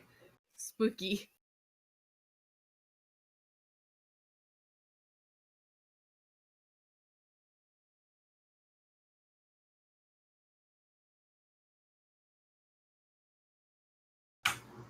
Okay, I rolled a thing. Also, I'm putting her current outfit in the art channel, because before it was the sort of like wrap toga skirt thing and a tube top. Well then. And this is her new outfit. Yes, I like putting her in flowy things that are see-through with chains attached to them. I'm a fan. Nice. Hey, that works. You are still fairly hungover. There's not... You're really having a hard time. The light's bothering you. You kind of have a pounding headache. But you can deal with it. It'll go away in like an hour. Okay, so, wait, I rolled that right? Yeah. Okay, cool. So since he's still kind of hungover, first thing Mercer's gonna do is dunk his head in a bucket of cold water. Lord. Because that's how you wake yourself up. Hey, he does that. After he does that, he's gonna come back out, dry off his hair, because, wet heads are not fun. He's gonna put on his regular outfit, because yesterday he was wearing his, I'm trying to be not very conspicuous outfit. His regular outfit looks very stupid, because he's a moron. But anyway, then what he's gonna do, he's gonna have a smoke, just leaning out the window, have a smoke. He's gonna go downstairs, get himself a black coffee, and like a few pancakes or something. Well then. Okay, so you're sitting and eating with the rest of the group. But while you guys have come downstairs, before you actually, get your meal, a man walks in. He doesn't really look like he would belong here so much. And he takes a seat, and he's got this hood on his head. He's just the table next to you guys. And he sits there, and it takes a while, but eventually Jules gets to him. And what do you order, Zosa? It would end up just being probably just water from travel and just sitting, just kind of taking in the scene around. All right. The commotion and din of the tavern area has kind of picked up because it's breakfast time, and it's kind of like the only place that serves breakfast for real.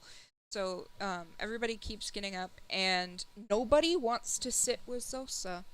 So there is very, very. He's completely okay with it too. Like, it's not like the whole level of like confused. Like, these people are weird, but that's fine. So what does the rest of the group want to do?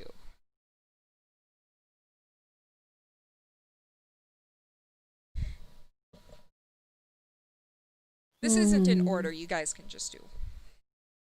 Oh, wait. Can you repeat that? This isn't in order. You guys can just do whatever.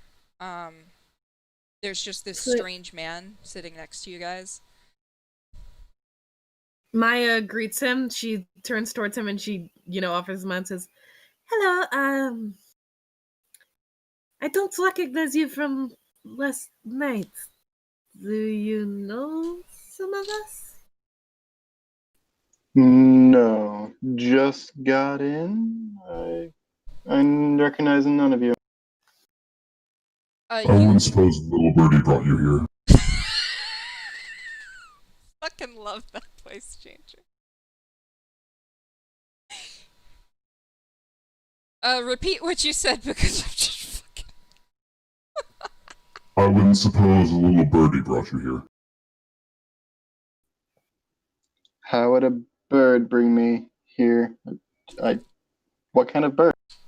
You also would have gotten the Raven letter, but it's kind of very hush-hush type of thing.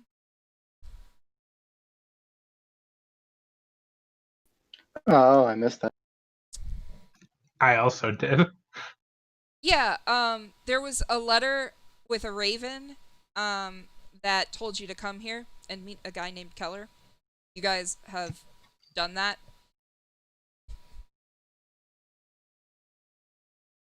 So essentially you guys have all gotten here by the same method, but 4 of you guys ended up at the same time.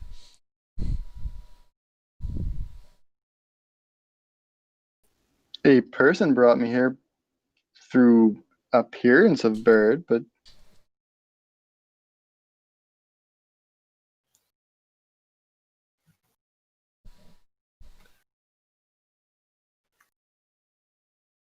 Is anybody?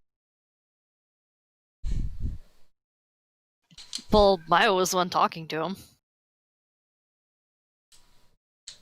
Maya sort of looks confused and says, "Well, all right then," and then goes immediately back to her eggs. Helio's gonna look up and say, did you guys have the bird approach you as well?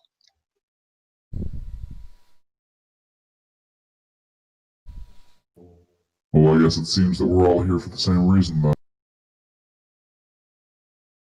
Unless he's talking about a different sort of bird. But yeah, no problem.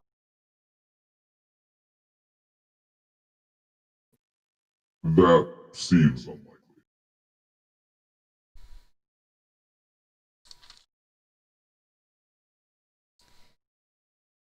Alright, so you guys have all determined that it was indeed Keller that asked you to come along.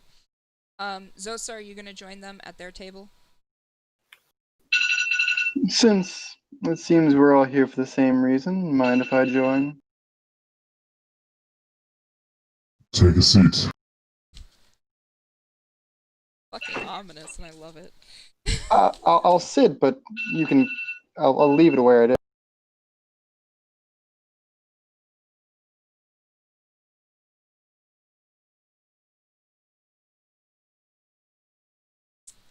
Okay, so you guys are eating together. Did you guys want to chit-chat amongst yourself during breakfast?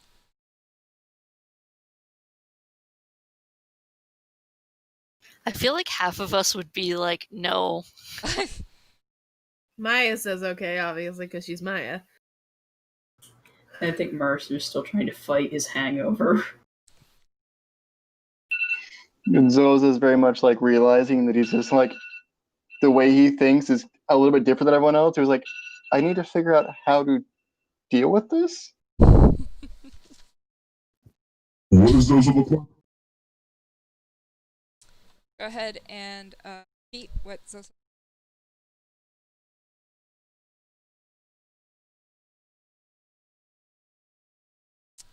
Zosa? Yep. Okay. So he's about 5'9", kind of like jet black hair that goes down to about like the almost is touching his shoulders. That's like slicked back once he puts on his hood, and you can see that he wears a lot of like dark green like sages underneath scale mail, and then you see that his eyes are like green and yellow that are almost like very much like slitted. And so he's just kind of. So he kind of passes as human.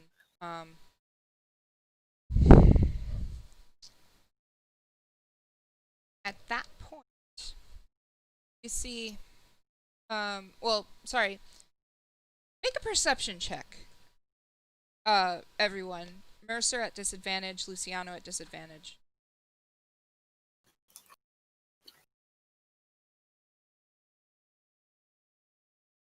Oh, Mercer, disadvantage and advantage mean, roll 2, you roll twice, and advantage means you take the higher one, and disadvantage means you take the lower one.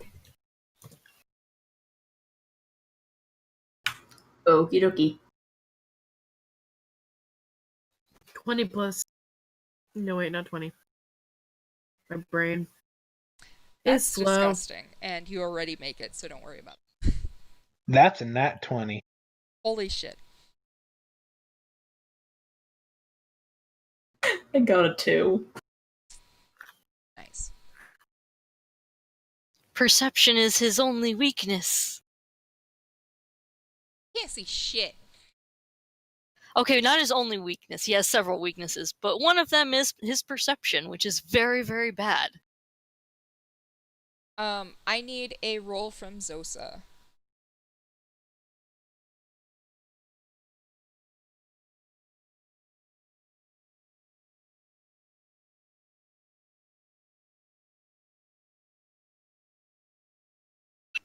Yeah, I forgot how to use the bots. I'm like, wait, hold on, shit. I mean, if you have regular dice, that's fine too. Hell, use random.org. Then yeah, 16. Okay. So, everyone 15 and up can see this wonderful looking parrot. It's red, kind of scarlet with little green at the end of its wings and a little blue. And it's got this brilliant bluish tail to it. It flies over and hangs on a very... you didn't realize it. You thought it was just a rafter, but it's a beautiful perch for it. And there's another bird that comes flying out of the kitchen area. And it comes and sits on another perch, and it's brilliant blue. Almost sapphire, and the other one was almost ruby. This blue bird has like a dark tone to its belly and to its ends of its wings, and this wonderful golden beak, as well as the other parrot. They both have these wonderful golden beaks. And they look at each other, tilt their heads, chirp a little bit, and then look at the rest of the patrons with one eye apiece. But then they settle on the interesting group of, well, y'all are a mess. I'm gonna be real with y'all. So they just kind of hone in on that, and the other one hones in. And one chirps to the other, "What could it be? What could it be?" The other one says, "I don't care. I don't care. But who? But who?" The other one just laughs. At that point, Juliet comes out from behind the bar because she was getting a new set of kegs to come out. And she looks at the two parents. "Indigo! Red! Shoo! Stop bothering the customers." "No, I don't think so. No, we don't think so." And the two just kind of like fly around being just absolute assholes. And eventually they land on a chair near you guys. "Who are you? Who are you? Why? Why?"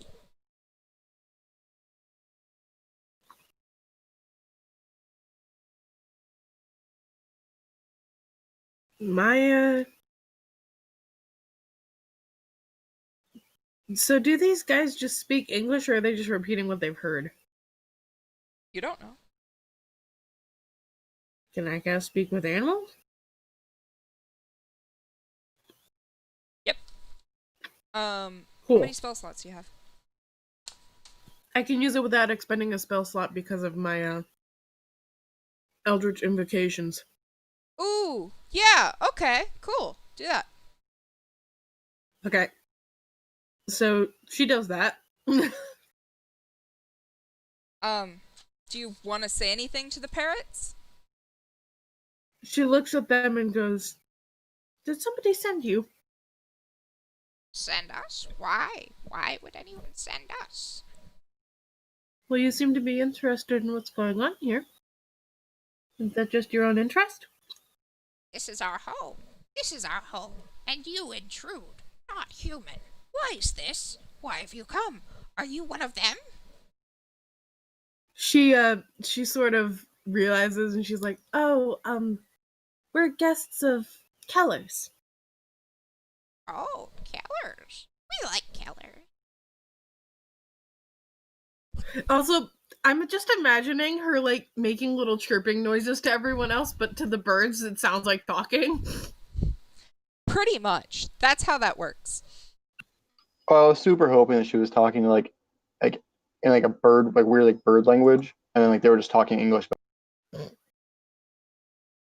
You know.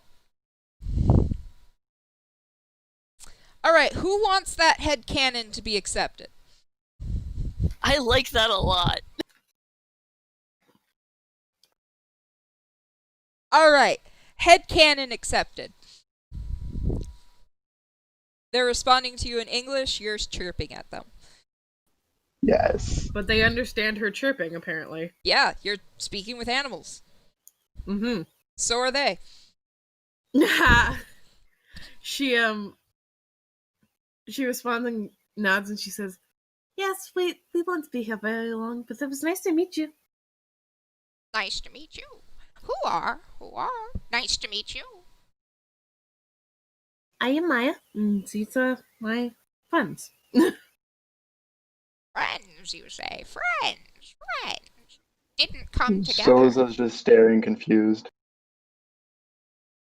"Not all of us came together, but we were all brought here by Keller." "Kellers, yes. Like Kellers. Like. Ooh. And, each one of them look at, like, different, members of the group. Mm-hmm. And at that point, like, Red comes and walks across the table and like starts pecking at Cole, and Indigo would peck at. Hold on, how many are you? 1, 2.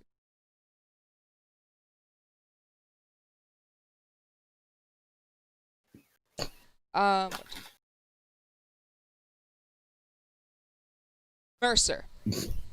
Indigo would peck at Mercer. Can Cole stick out a big beefy finger to try and like get him to hop on like animal handling? Sure. Animal handling, yeah, it's going to be a low DC though, so you should be okay. But still.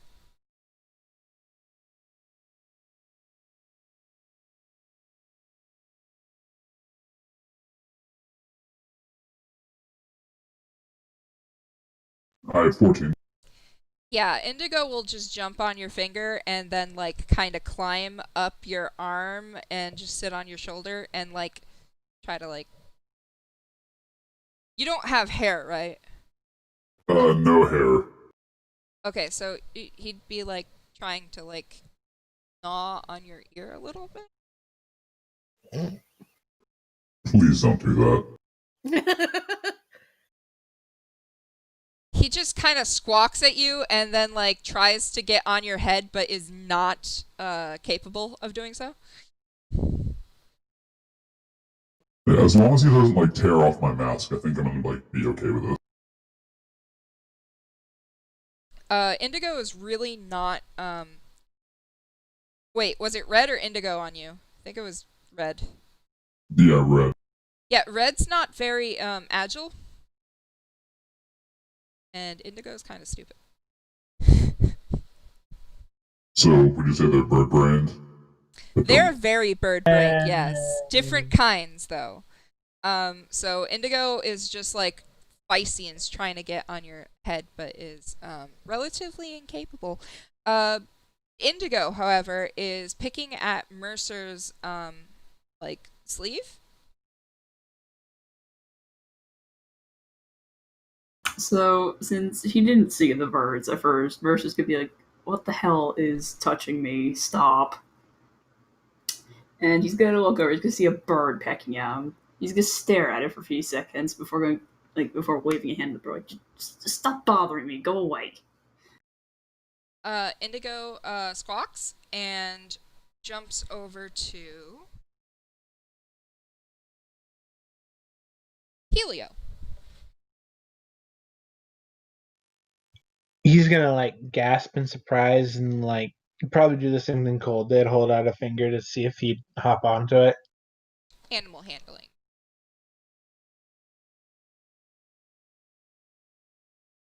That's 10. DC was 9, so you're good. Alrighty. He's gonna like slowly like kind of pat his head a little bit and be like, "Hey there, little guy."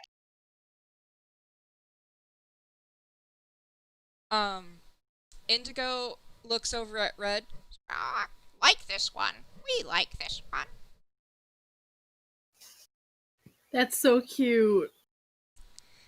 Red at this point glares over to Zosa. You seem. And I want Zosa to make a wisdom save. Oh no.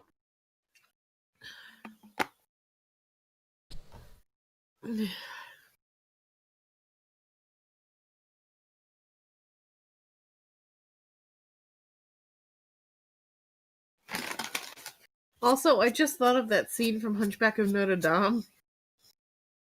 And I'm talking to a bird! That'll be 11. Wait, no spoiler. Have you not seen Hunchback of Notre Dame? You... Oh, yeah.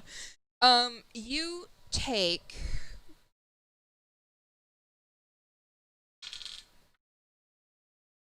Holy shit, you take 4 damage, 4 psychic damage, as Red stares into you, and Red knows exactly what you are.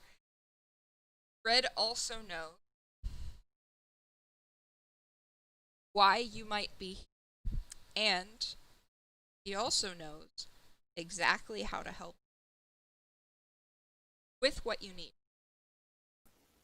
Do I know this or do I not know this? You don't know this. You only know that he's gazing into your soul. I guess it's gonna like grab my head and just like, ah. Do not I kin the bird. What?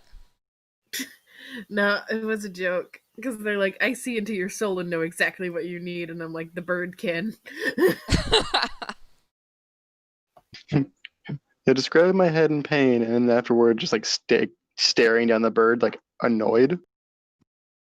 Or just wants to stare and compass to a bird. Yeah. The boogie bass, which is his deity. God. This gets a little ridiculous depending on what directions you go, okay? It can go real serious, but it can go real fucking weird. So this bird is staring into your soul. Indigo is just kind of like chilling with the purple man. Did you actually tell him what you are? I forget.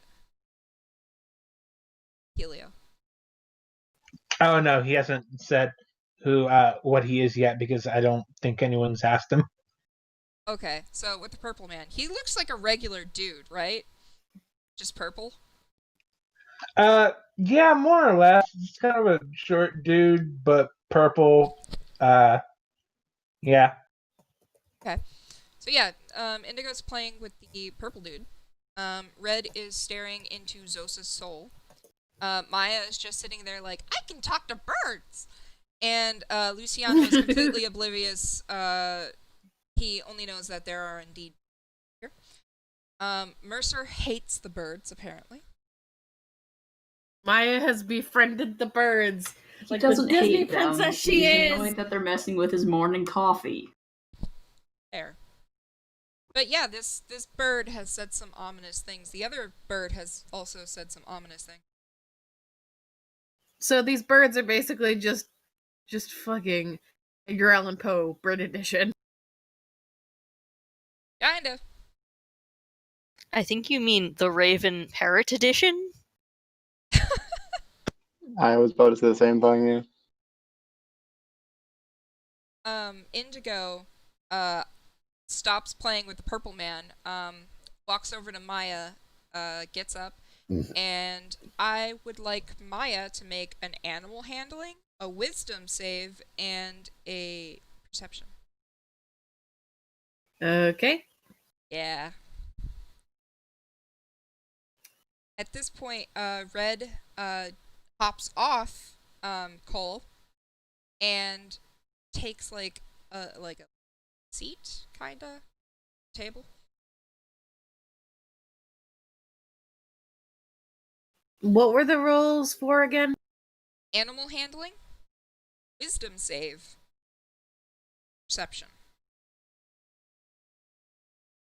Okay, so all things she's decently good at. Okay. So that is an 11. Wait, no. The first one I rolled was a 19. Then it was 8 plus 4, 12. All of these are wisdom based. Yeah. I think. Yeah, all of them are plus 4. So yeah. 19, 12, So and 10. 19, 12, 10? Mm-hmm. Okay, so this parrot comes up to you, gets up onto your shoulder, and nestles into the crook of your neck. Mm-hmm. And it kind of uses your horn to get into a better position to your ear. It whispers something, which I will tell you. But you take...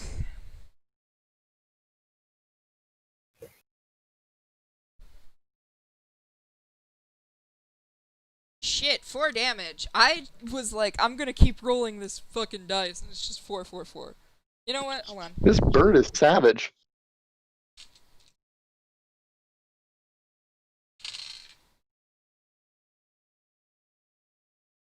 Alright, I take 4 damage. Ow. I guess you could say his beak is worse than his bite. Die. God. Get out. Yeah, I rolled a couple d4s and it's just coming up 4, so I guess, yeah, you were gonna keep the 4. I I feel really bad when it keeps rolling like that. I'm like, there's something wrong here. But I wish that they would do that in my other campaigns. You gave me loaded dice? Right? So yeah, you'll take that damage. I will send the information to you later. Alright, it whispers to her. Can I just say she pets it since I rolled good at animal handling? Yep. It is a good message to you. She pets it. She gives it a little scritch on the head. Just let me actually type. Still glaring at the bird.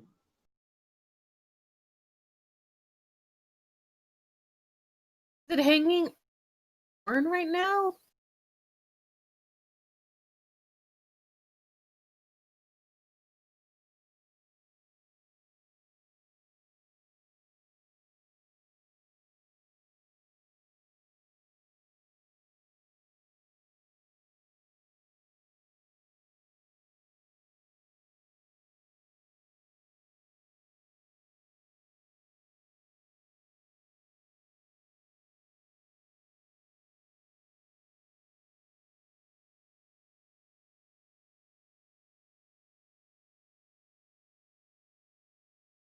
Hello?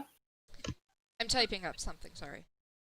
Oh, sorry, my voice chat went like into the red and I was hearing a distantly in the background, so I was like, oh yikes.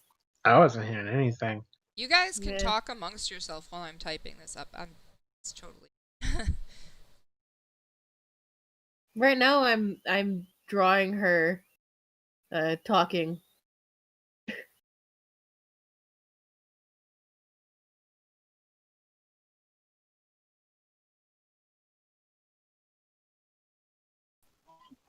I just feel like the bird's evil.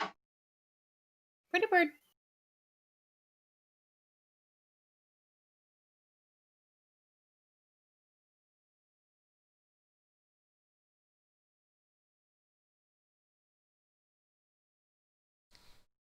Okay, there's your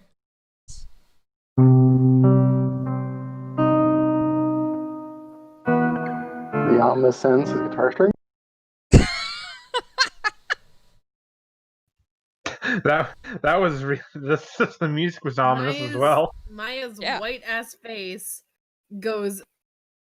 Honestly, it's a little bit scary to see her look like this because she's been like so upbeat and smiling. Her entire face is just like her eyes are wide. Yep. Indigo is quite the interesting fellow.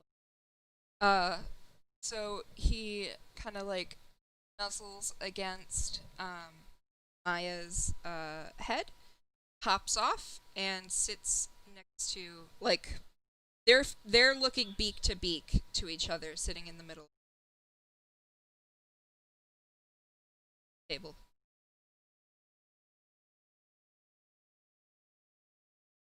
Shit, and my last man. perception roll was really bad, so I'm not noticing any of this. If anyone would like to see if they can like get a little bit of a whisper of what is going on, feel free to roll perception. Anything like this, feel free to roll perception.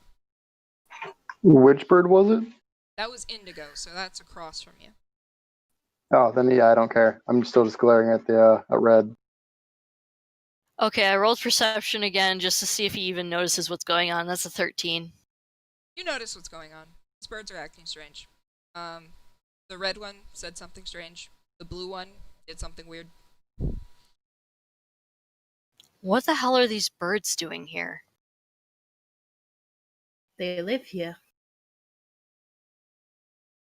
Yeah, but why are they on the table? They wanted to be on the table. They live here. They're birds. I mean, that's not very hygienic. Yeah, this is definitely a health code violation. I mean, it's better than some other things on the table. What's a health code? I mean, it's no. I can't make the comparison because malls don't exist. Large But indoor malls al- markets exist. Paul Blart. Are these like service birds? Or... Yeah, no, it's out of game. Malls a lot of the time will have like birds up in their rafters and shit. It's like it's not as unsanitary as you'd think it is. Oh, it very They're much evil emotional support birds. Paul Blart Mall bird. Paul Blart, Mall Bird. Luciano and Mercer, and Helio, wisdom saves.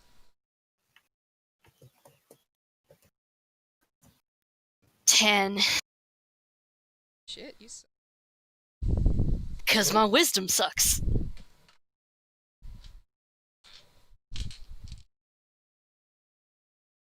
I had to find a D20 among my dice real quick.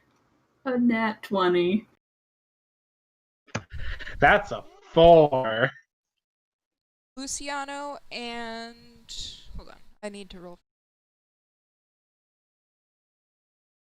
And Helio, you take 1, both of you.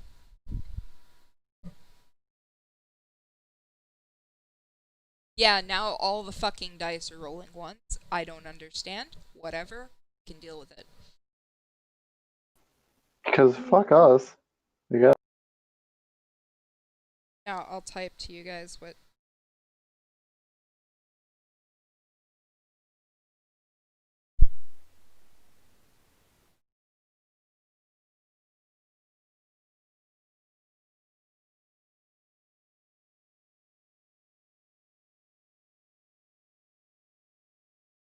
Oh no, I just realized that that comment about the birds on the table is very much like another comment one of my other characters made, except in that instance he was being accidentally racist. No. Oof. Yeah, basically one of the other characters was an anthropomorphic bat and he didn't know what that was, so he's like, why is someone's pet in here?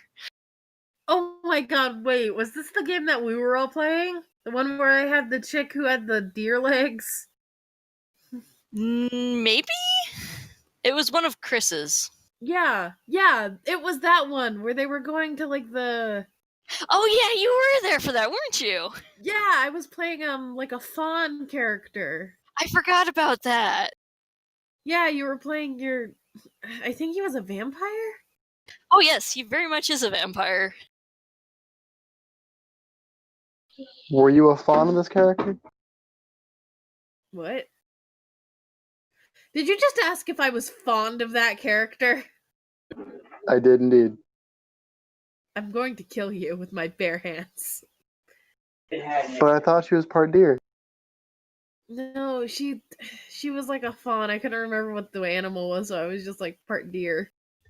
Bear. Exactly. Not part. No, she was like part goat. Saturn. That's what it's called.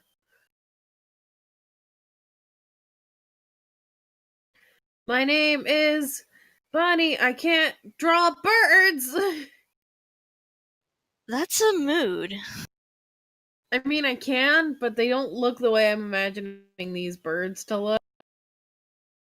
Are these like cute birds, or are they like... I'm thinking Aladdin. I'm picturing, yeah, like macaws. But they're parrots. A macaw is a type of parrot. I was just imagining the ones from Minecraft.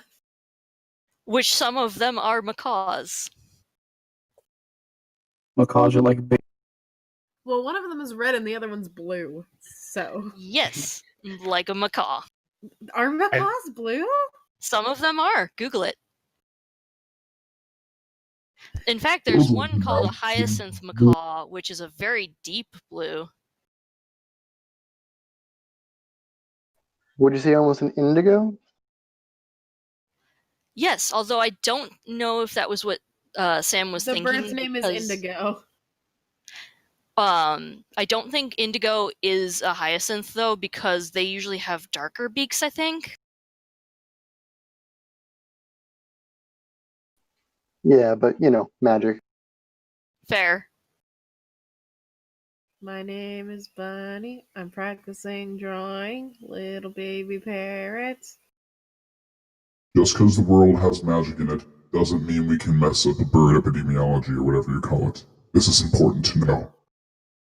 This is important lore. Bird lore. We need to establish what kind of birds, specifically what kind of parrots, exist in this.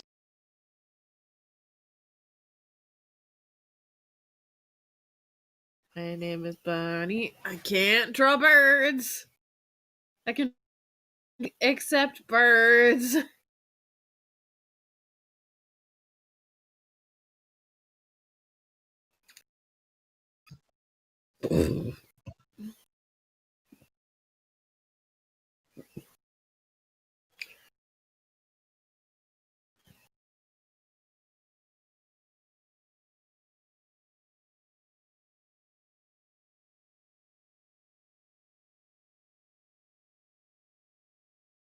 Actually, that one, the Lear's macaw, is also called an indigo macaw.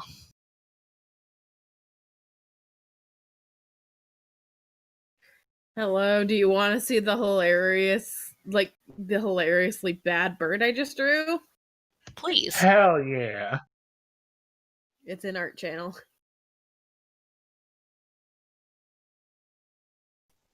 I've seen worse. Okay. Everyone's got their information from the bird. That's a good bird. It's objectively better than anything I could draw.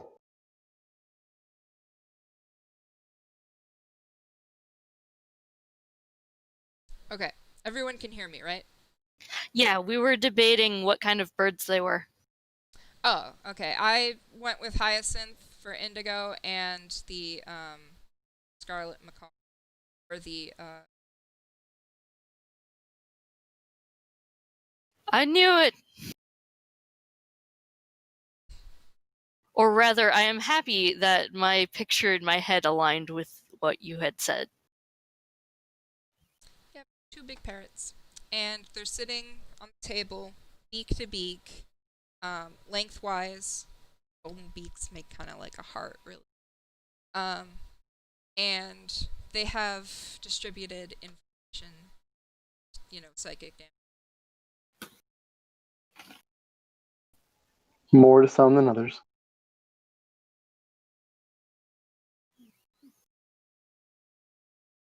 Okay, so that's the information given to you by the parrots. Do you guys want to do anything?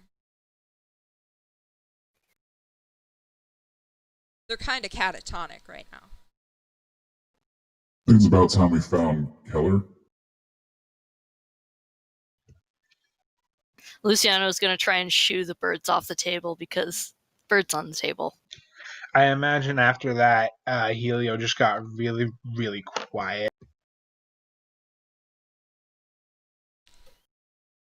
When Luciano shoos them, they kind of break their state and kind of like chirp, Keller's come.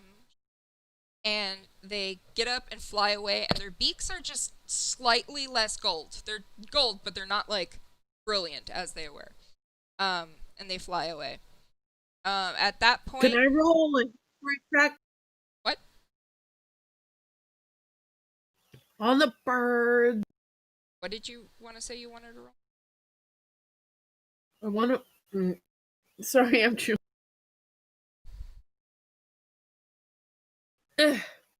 I wanted to roll a history check to see if there's I'm imagining them like a gold, as in like a gold bracelet. Gold. It's kind of a color gold. Like a yellow. Yeah, like a yellow, but with like a deeper tone to it. Like an orangey yellow. So not shiny?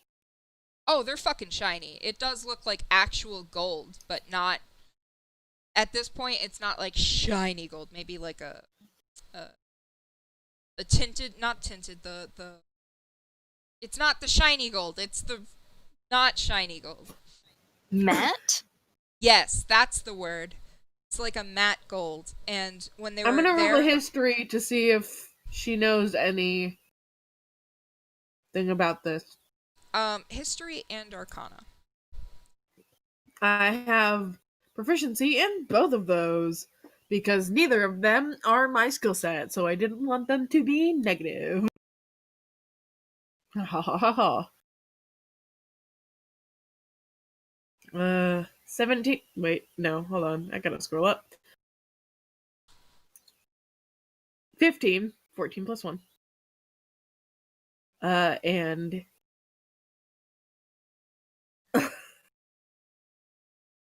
a 6. 5 plus 1. These birds are rare to this area, and they don't exactly look like the birds that they are. Like, they look a little different, which is might be because they're not in, like, actual. Their beaks are a little off, and their color is a little bit more vibrant than what you would expect. Maybe it's because they eat well here.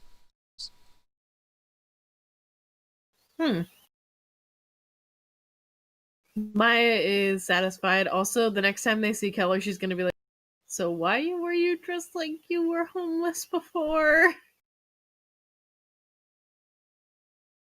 So, you guys are going to finish your breakfast? Mm-hmm. I mean, yeah. Alrighty. So,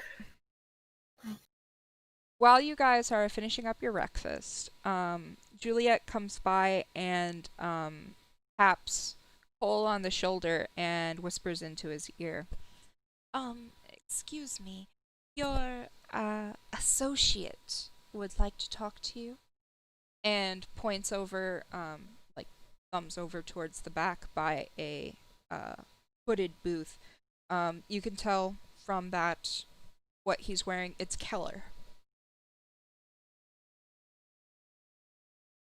Is his first name Helen? No. Damn.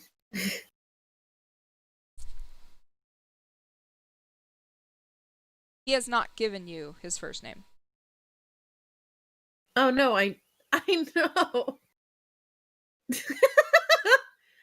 Oh my god, wait, did you miss that? Nope, I got it. I'm just like, he's not giving it to you, so you don't know. That's fair. 'Cause it is.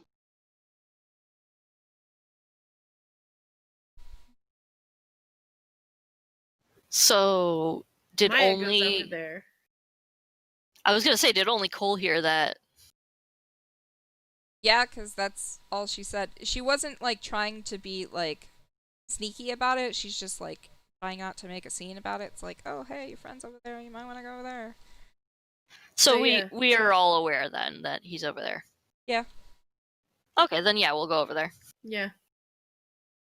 Heck yeah. The sounds of trotting occur. Maya sits down across from him.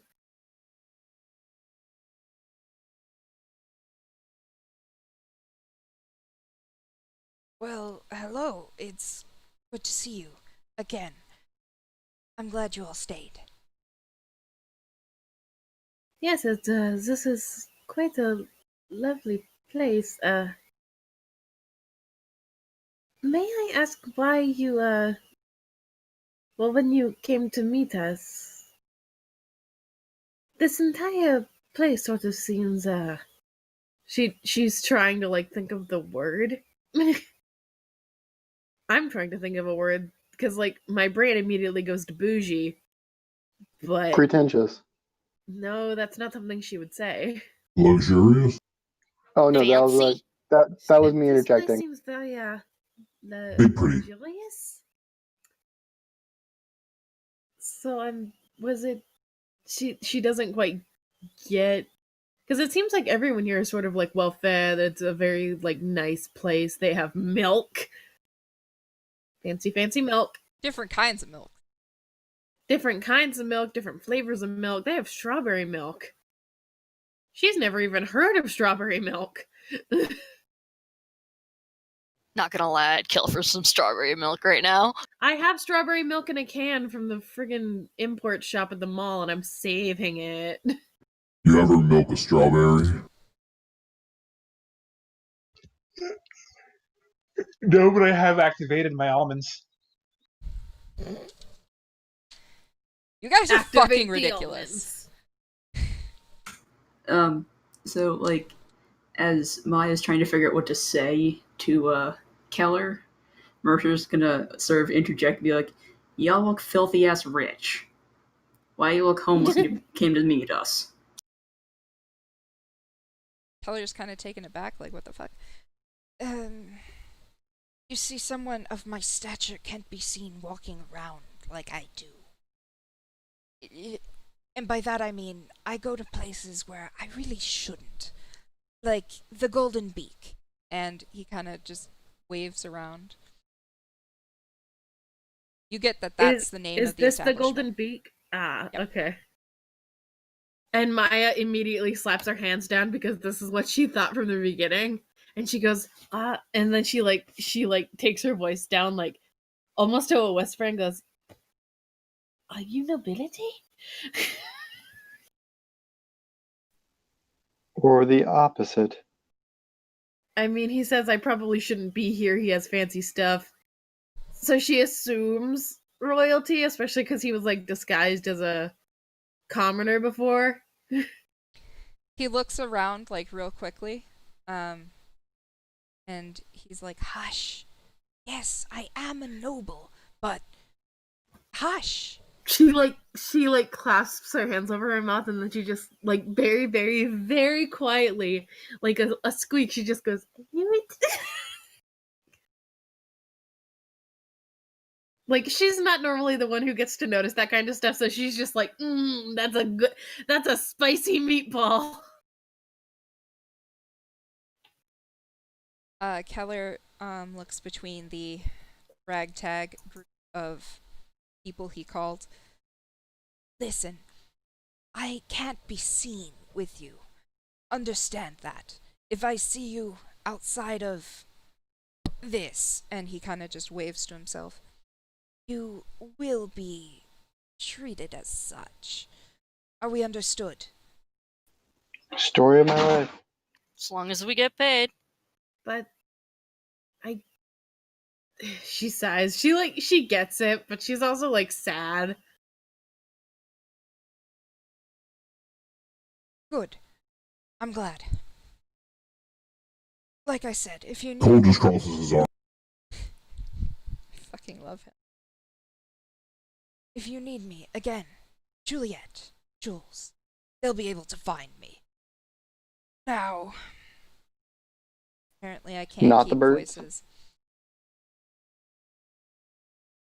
Now, the first things I notice is there's been some trouble with the townsfolk around here. First one I noticed to have an issue is the smithy. That's my first lead. My second is, well, it seems the other drinking establishment is having a little bit of a problem. The Mulberry Winery. Your mother was a hamster and your father smelled of blueberries.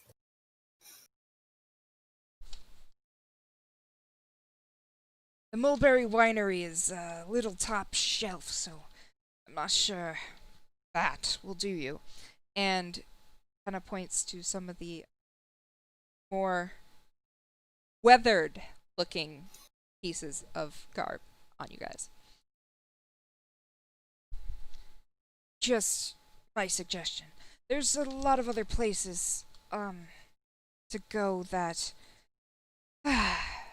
listen, I can't really help you that much, and I'm sorry, but this is all I have.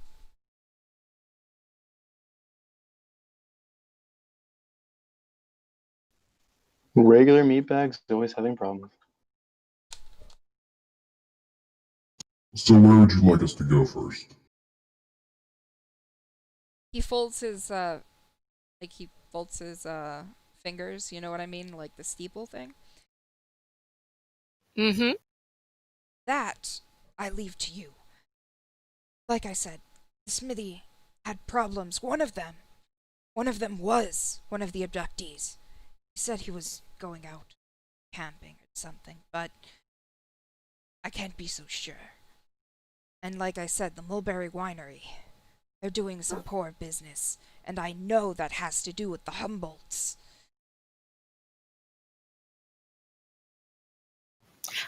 Why on earth do people go camping?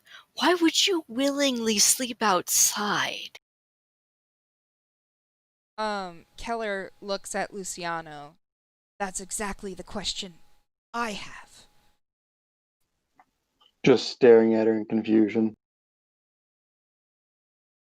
Cole is now sort of giggling to himself because he rarely sleeps inside to begin with.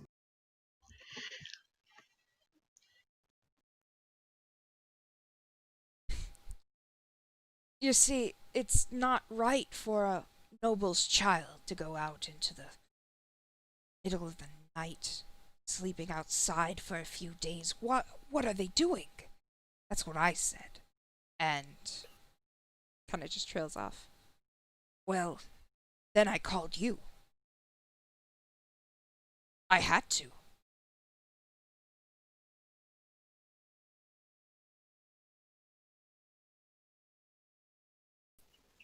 They're doing what meat does, getting in the way.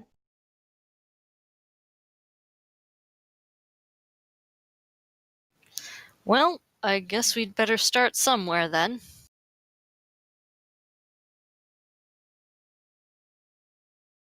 I'm glad that you all stayed and are willing to help. Like I said, you will be compensated.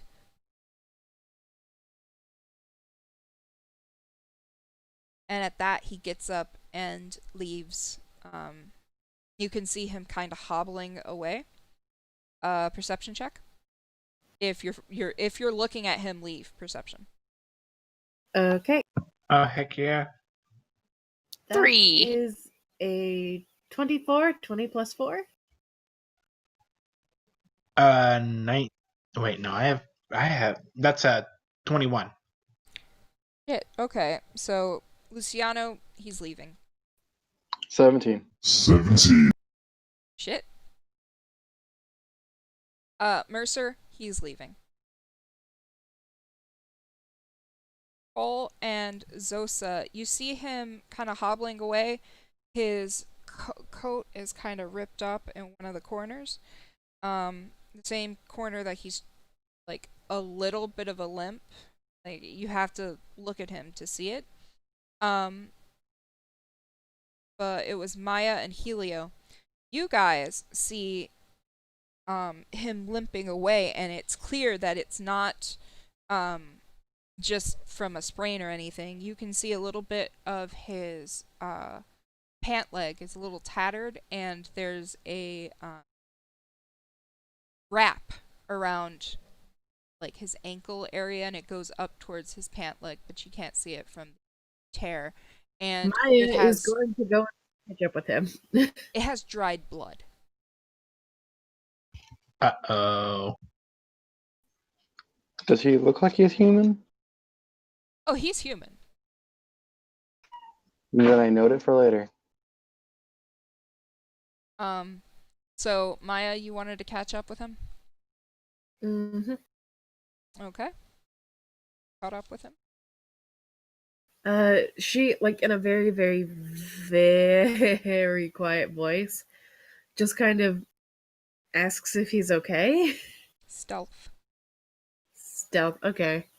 Hold on, I gotta roll. 16. Okay, that kind of gets it. He like listens in, and you are speaking in.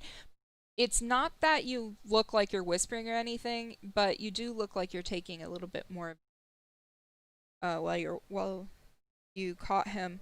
And he whispers, "I'll be okay. Just like I said, you don't know me. I don't know you. And you're lesser folk. Please, just don't go near the manor at night. Not yet. Please. She nods, although when he says lower folk, she just sort of like makes a face. Like, hold on, I'm gonna draw it because I imagined it and it's just the funniest looking fucking face, but she just nods and she sort of makes her way back to the rest of the group.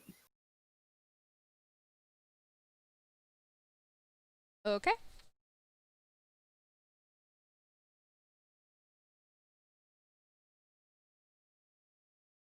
So you're in the group. Mm-hmm. Alright, where are we starting? Anything to add on that little side? Well, he said not to go to the manor at night, so don't know what that's about. Probably a leg. That sounds suspicious as heck. But, let's see. He said something about the smithy and this other place. Which do you think? I'd say it's for wine, isn't it? Winery? Mulberry Winery. Yes, that's what it was. He also implied that we wouldn't be welcome there with our current standing. Hey, guess what? Wouldn't be the cast first time I'm disguise not self. allowed into a bar. Disguise self works disguising yourself as anything that is within the size range you are, which is a medium. Yep. Yep. So You can that, add or subtract a foot. okay, so I'm going to have her use disguise self. Okay. Like I middle said, of the bar. No, not in the middle of the bar. She's gonna ask for a bathroom. Okay, you find the bathroom. Alright. Okay, and she's going to come out of that bathroom. Same clothes, but you're now looking at, still a pretty tall woman, but human. She's got long blonde hair, and she's got brown eyes. No Okay. horns. I hope not, because that's not what humans have. Yeah, no. Ooh, I like this idea. I think I'll do the same. Wait, can he disguise him? Because he's considered large, isn't he? Nope, he's medium. Yeah, we're medium, we're only large when we're considered for carrying things. Oh, so yeah, he could become a human with the deepest possible fucking voice. You can change the voice. Do you have disguise self or a mask of many faces? Mask of many faces. I have disguised self, and like minor illusion would work for clothing, correct? Yeah. You can change everything about you if you want. He will do just that. Gonna switch to human with human-looking good clothes, good people clothes, and changing voice to human voice. Actually, wait. Yeah, gonna change voice to human voice. So does he go from being a bald Goliath to like a handsome human? Like, what's up? Because you specified now that he's the most magical, beautiful human you've ever seen. Oh my god, I can't believe it turned him into T-Pain. Oh my god. Holy shit. Okay, but like actually, I can just as a question later. Can you link me to that voice changer? absolutely. That was so beautiful. It's great. So now she's this, she's like 5'8" human woman with long, pretty brown hair. Her face looks similar to the face she already had, just more human.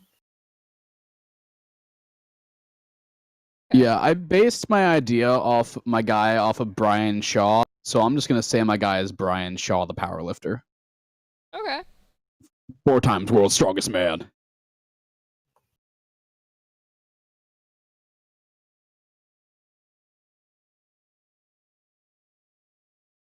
Well, I guess I'm stuck going to the smithy.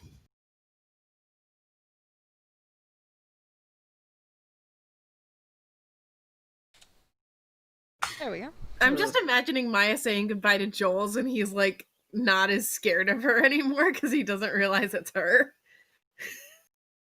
Yeah. Like, seeing any albino, especially one that kind of looks like demony, pretty scary.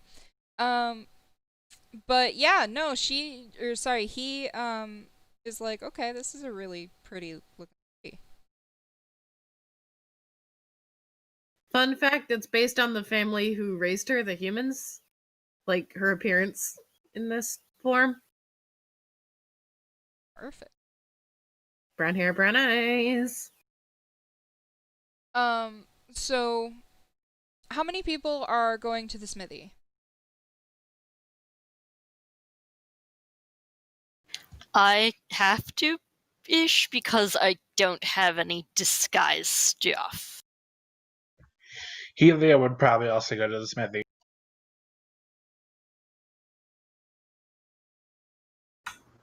Mercer doesn't really care where he goes.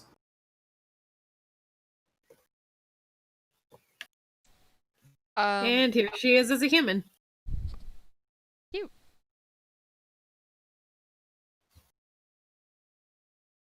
I'm going to say that Zosa goes either way. Mercer can go either way. Because Mercer passes for human. Zosa kinda passes for human. So we're going to go with the humans first into the Mulberry winery.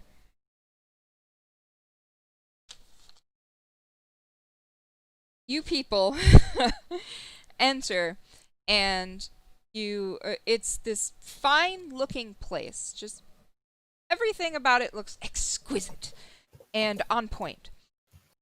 And there's a sign hanging over the entryway that says Mulberry Winery in nice scrolling letters, and it has little pictures of little drawings of mulberries. And when you enter, it's this room that's left to right on the wall, just wine bottles. There's a few tables, kind of like cafe tables, spaced around. On the tables, there's a list of what wines are available that day.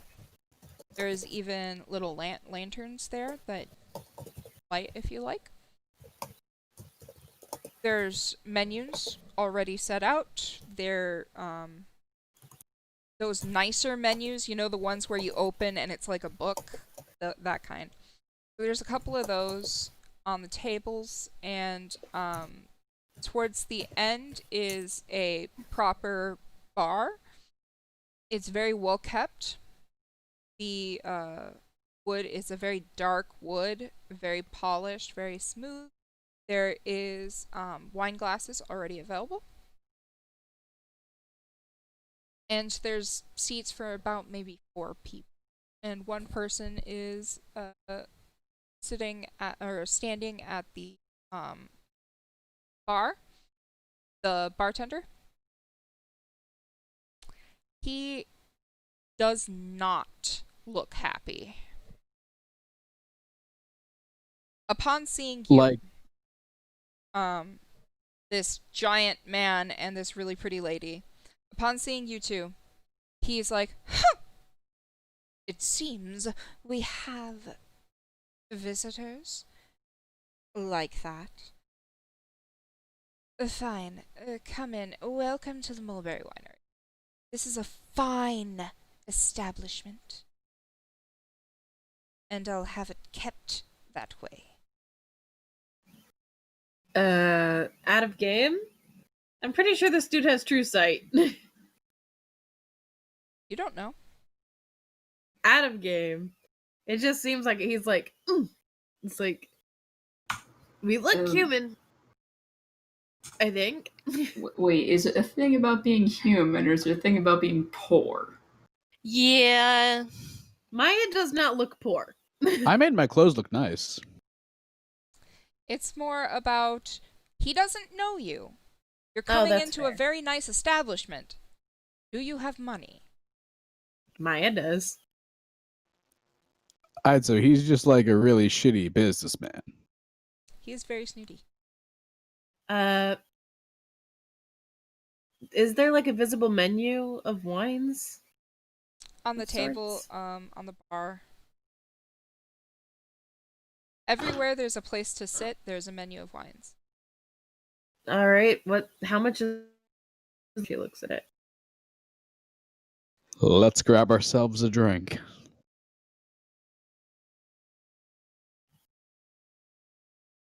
As soon as you sit down, he kind of clears his throat. Excuse me. Do you have a reservation? Did he just sit down without Maya? I assumed you both sat down. Maya did not sit down. Oh. I absolutely sat down. Yeah. Do we need a reservation? Well, of course. We can't just let the riffraff in. Then which seats do not require a reservation? Maya is internally screaming right now. I suppose the ones outside. Oh, wait, there are none. Then I suppose our money will be outside as well. Maya, I'm gonna roll for, I guess, deception? What are you trying to do? I'm going to see if I can give off the appearance that Maya, human form, is like a very rich sort of girl, and Cole is like some sort of bodyguard type protector. Just that sort of vibe. On that note, how tall is this asshole? This guy is about 5'6". Beautiful. Then while he's right over, and I guess it's probably getting it's getting a little warm between the two of them. I wouldn't say heated. Cole's just stand up and look down. Okay, Cole, intimidation with advantage. Maya, deception. Deception. Okay, I need to go look at my bonus.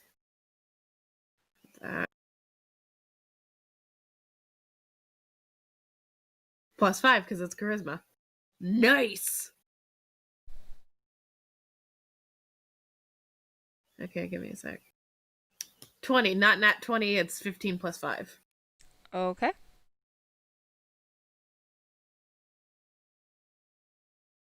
What did you roll? 16. That's with advantage? 16 is the higher one. That's the higher one. Wow. Yeah, Cole has really low charisma for a bard. Wow.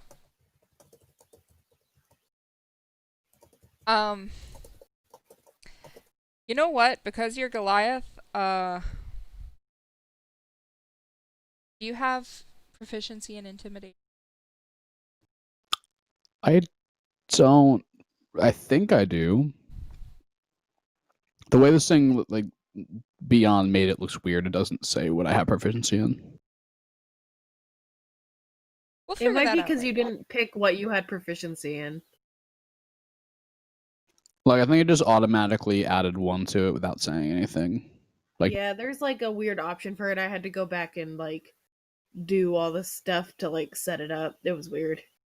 I definitely think I did put proficient in it.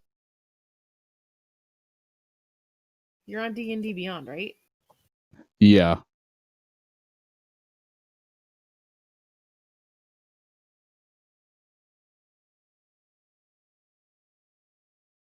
Okay, so you successfully intimidated him, and he now believes that you are indeed a noble-ish person, and probably he's your bodyguard. He's like getting that feel. He kind of his face goes a little whiter, and yes, sir. The open reservations could be considered. Right this way. And he shows you guys to a table that's a little out of the way. And she sort of gestures with her head for Cole to pull out the seat to keep up appearances. Cole takes the hint and does so. And she sits down and she says thank you. Okay. So you guys are there. I'm going to hop over to the smithy. So that you guys can like talk about your game plan over there in the winery. Is that cool?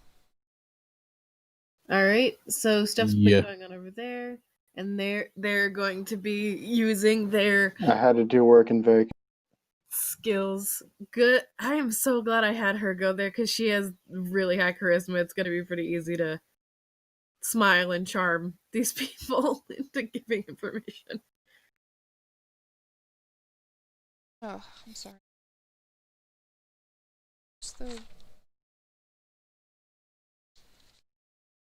Hold on, I'm trying to find the paper at the smithy.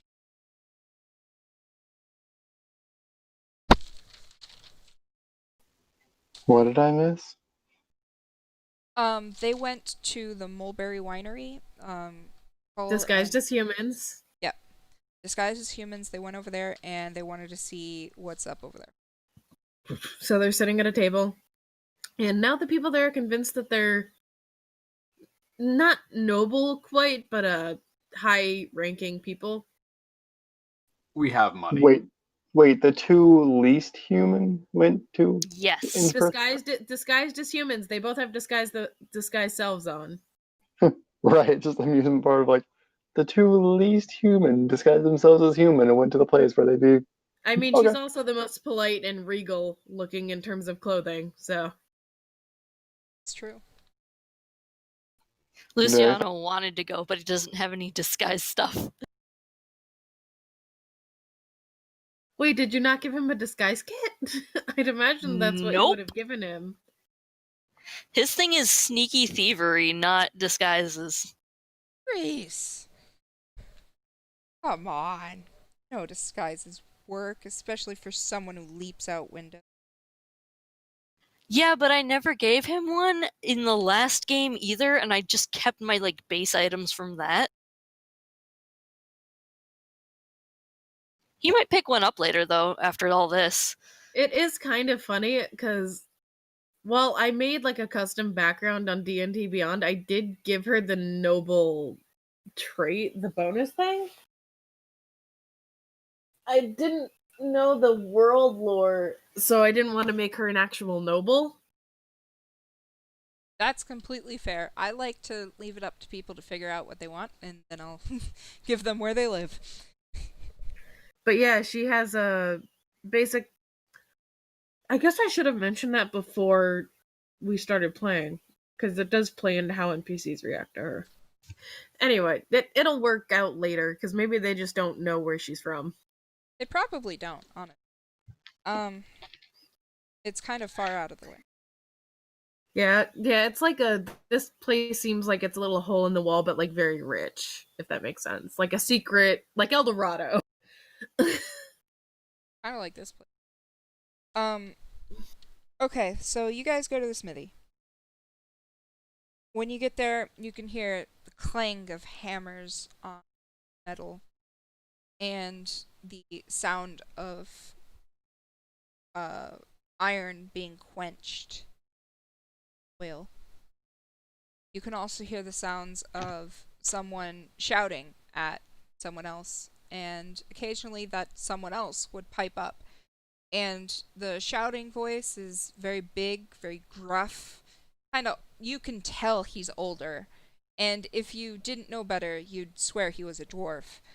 And the other one is a much younger voice, but it's much more passive. Very drained of energy.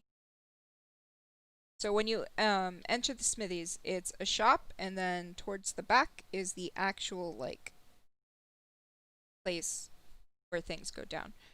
You enter Forge. Yeah, thank you. When you enter, you hear this slight snap of a wire, and the blacksmith himself comes out. He's covered in kind of like some dirt and everything.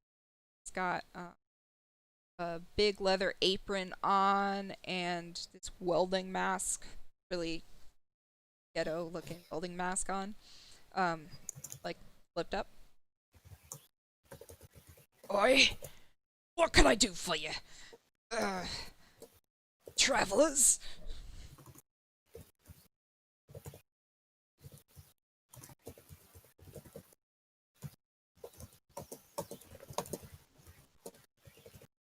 Talk to you.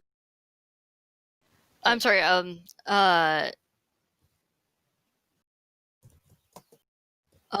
so Luciano, I guess, is gonna say, well, we are, as you say, travelers, and we are looking for some information on this town.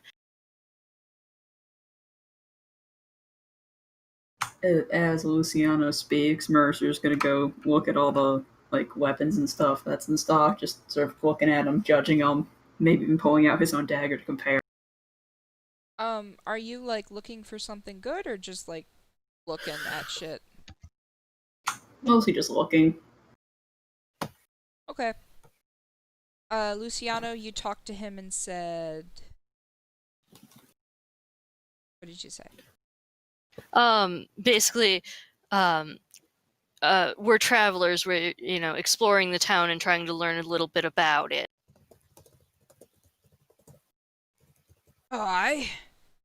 I think I can help you. What do you need to know? Mostly about the troubles that have been around here. Troubles, eh? What kind of troubles you mean? We heard the strangest story about, well, what was it? How to put? Well, someone seems to think that people have been going missing around here and then coming back different. It's a very strange story. I'm sure it's all old wives' tales, though. Yeah, very strange of a story, eh? And he shifts to the far end of the bar, like the counter. And as far as away from the forge as he can, looks like he's looking through stuff. There's some truth to the rumors, I say. My apprentice.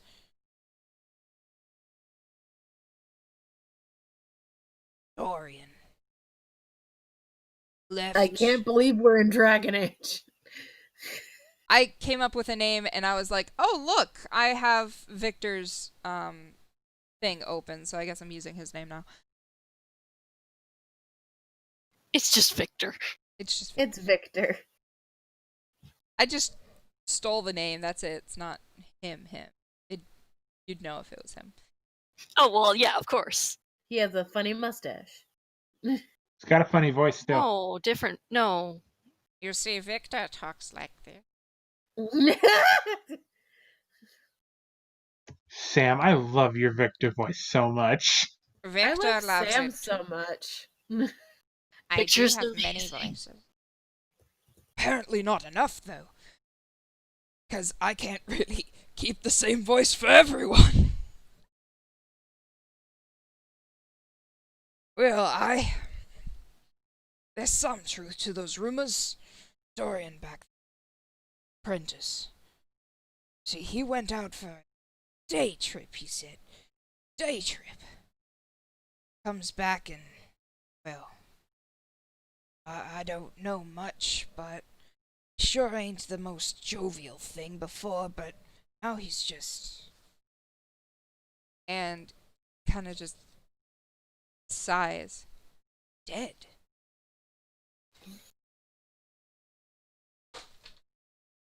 My, that is strange. And how unfortunate for you, too. And unfortunately, it came just during, actually. We had that big, group before. Had quite a few horses.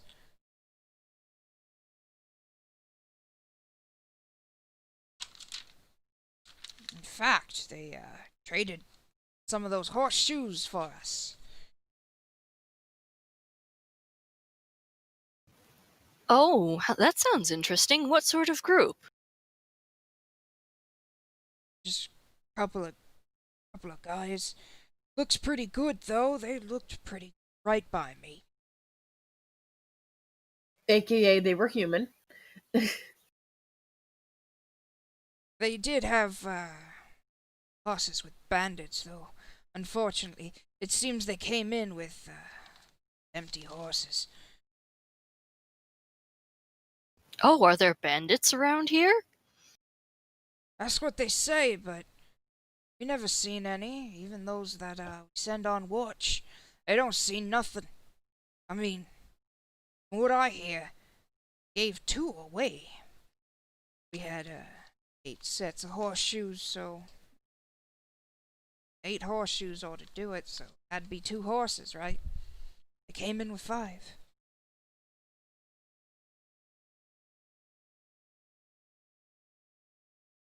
Fortunately, they were traveling horses. Didn't catch much in the ways of the shoes.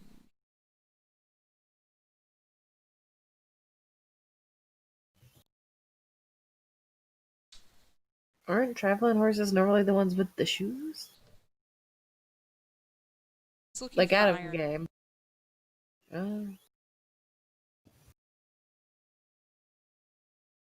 Well, I would think you'd have plenty of horseshoes yourself, being a smith. Yeah, but extra bit of metal never stops anybody. That's what they were selling, scraps and swords with it. They're fine things, though, fine things.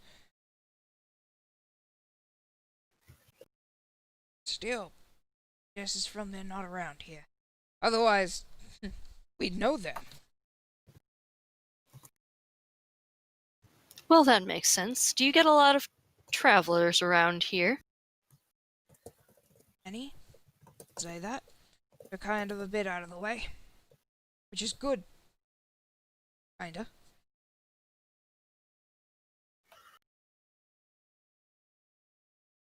Sometimes you don't, want travelers coming back. Ah, yes. Well, I don't mean to be a burden, of course. I just, well, you know, curious about the area, since we're, passing through. Yeah, just be careful out there. There's rumors about. Yes, we had heard some of them, as I mentioned before. We'll have to keep an eye out. You said your apprentice, something happened to him? Yeah. Do you happen to know what exactly it was? Dunno. Just had his day trip. Silly old lad. Had his day trip and he come back and he just was tired and weary and, as I said, dead. A day trip. Where did he take this trip to? I don't know.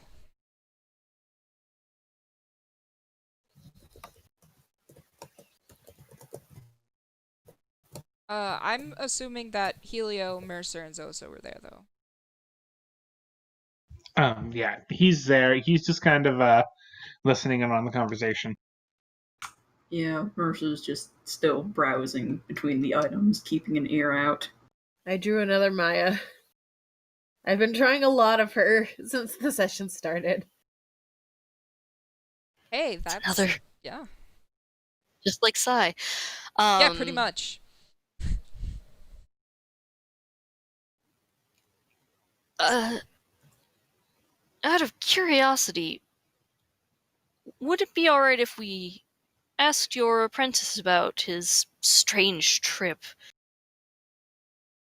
I don't mind if didn't have this big order to do. Maybe tonight you can see us. We don't have so much work. Oh yes, of course. I don't mean to be a bother. Just curious. Aye. Well, if you're not interested in buying anything, I think it might be time I get back to work. Of course. My companions, did any of you see anything you were interested in purchasing?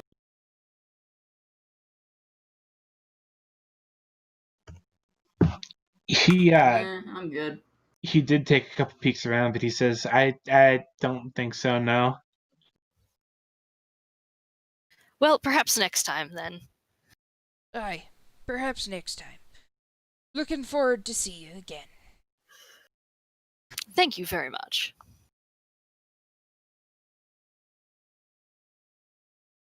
Okay, so you guys leave. Are you planning to meet up with them at the end? Yeah, I don't know. I mean, unless there's something else to investigate.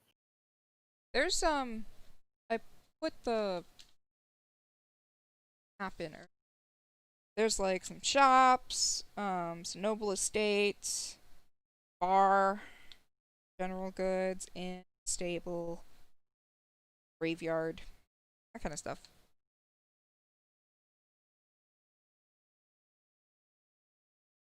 I think we should either go to maybe the general store or back to the inn and see if we can hear more of these rumors.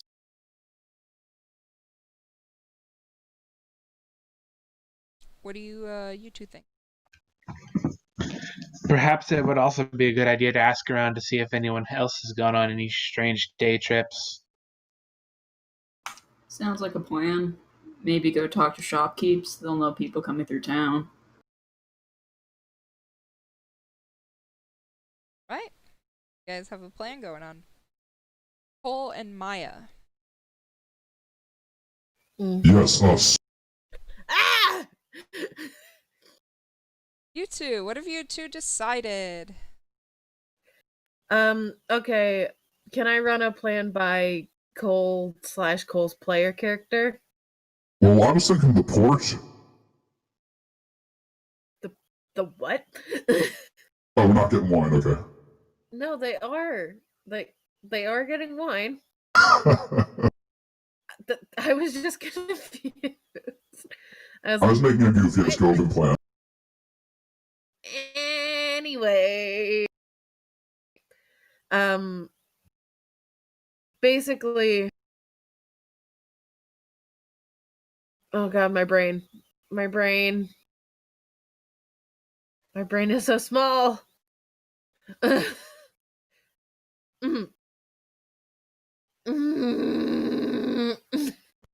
good? Oh, basically, Maya is going to sort of try and basically talk, flirt, etc., etc., etc. Not intentionally, but everything she does kind of has that undertone. Fair. So you want to get the attention of the snooty guy, essentially. The snooty guy, to see if she can get any information out of him. Okay. So, basically about what's been going on. You feel? So this gentleman walked over to get your order of wine, which I assume you are ordering wine. What is the most expensive wine on the menu? That would be the mulberry rosé. It is like super expensive because that's the name brand, mulberry rosé. So, which is weird because you'd expect it to be like red or something. But no. So, how much is it in terms of game currency? 4 gold a bottle. That's nothing. She'll get a bottle of that. The reason it's 4 gold a bottle is because they have a lot right now. It's in season. Otherwise, it'd be something around. Plus, you do have to consider the price of 4 goats. That is the price of 4 goats. I mean, I can bump it up. Do you want me to bump it up? Do you want to buy more than... No. Okay. What I fucking thought. No, she's good with getting the bottle of the mulberry wine.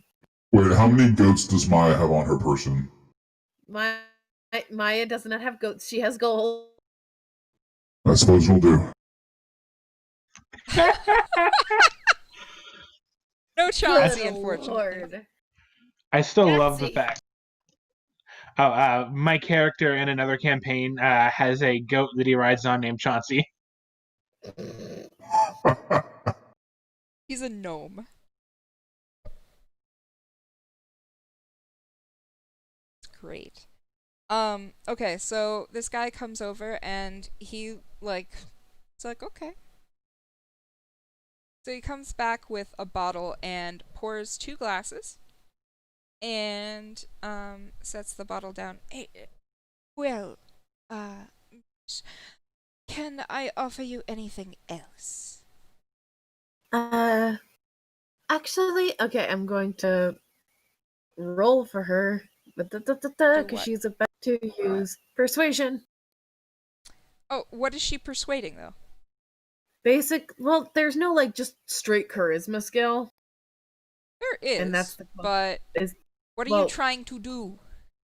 Basically, she's going to very sweetly ask if they know any of the local goings-on, anything strange that's been going on, because, they're just stopping through and they've heard some talks of just, general bad stuff. Bandits, people, I don't know, just general bad stuff. Bandits, not bandits, I can't remember what they're called, vagrants. Okay, so you're essentially, are you gonna, bribe him, or are you I want to avoid these people type of thing? I want to avoid these people, and I've only got my my one bodyguard with me, so, it's very dangerous. And she's just because this form doesn't have, her tiefling muscles or anything. It's a very sort of willowy, pretty human girl. Brown hair, brown eyes. Okay. So I'm gonna roll persuasion, deception. You do not have to do that if that's how you said it. If that's how you said it. What is beeping at me? It is.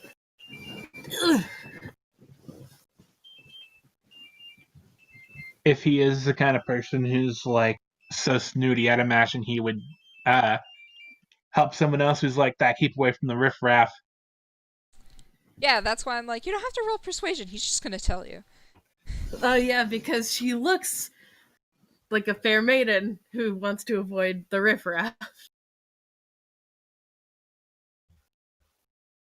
So, that said, he kind of thinks a moment. Yes, it would be best to avoid them. Unfortunately, we had a couple of disgusting travelers come by. 3 of them, to be precise. Unfortunately, they had to stay a couple nights. Anyways, other than that, we haven't had anybody to... Civ? Yeah? You just cut out, for a big chunk of shit. that. Which part?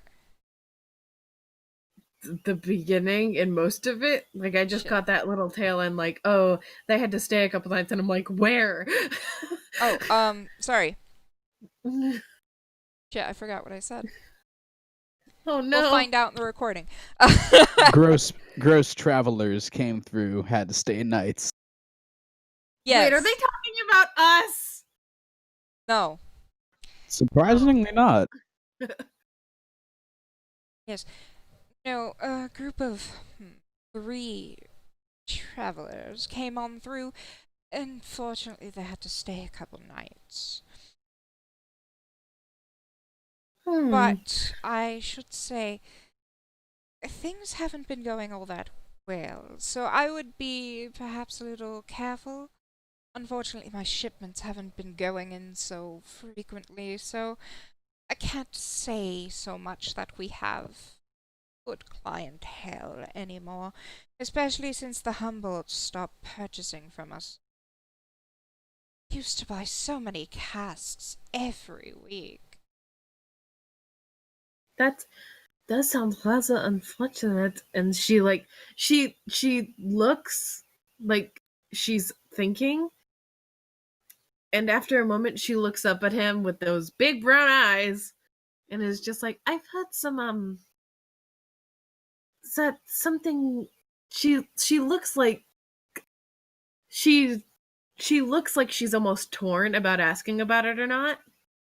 She's not, but gotta put on the show like you're fancy. She is fancy considering her background, but like not that fancy. Alright, go ahead. Let me know what you're asking and I'll tell you what you have to roll. And she looks up at him and goes, I've heard that some people are leaving and then coming back strangely. If I were to stay here longer, I'm worried about something like that happening to me. I mean, I can't imagine what my father would say. And she looks genuinely like alarmed at what her father might think of like being in this town, changing her, almost like he has some sort of authority. Okay, persuasion. Dun dun dun dun dun. Okay, I've got. This is persuasion, so that is charisma. 18. Right? Wait, hold on. Alright, 14. So, you win. Well, there are a few with maybe some worth to it. Unfortunately, one of my runners to the Humboldt estate happened to go out for a little walk, and a couple hours later he returned. Didn't seem so right. You're right. Rather, he was very, how should I say? He was like a cow. You could just poke him and he does what you want. Which is not like him, I'll give you that. Unfortunately, he was also my head runner for the carts. As I said, we don't even have that many anymore. So, him going back and forth to the Humboldts, it doesn't look so good. Wait, so out of game, did he just say that he went to the Humboldts and came back weird? He said that the guy who keeps going to the Humboldt estate and coming back, he took a walk and came back weird. Oh, so he took a walk. He didn't necessarily go to their estate.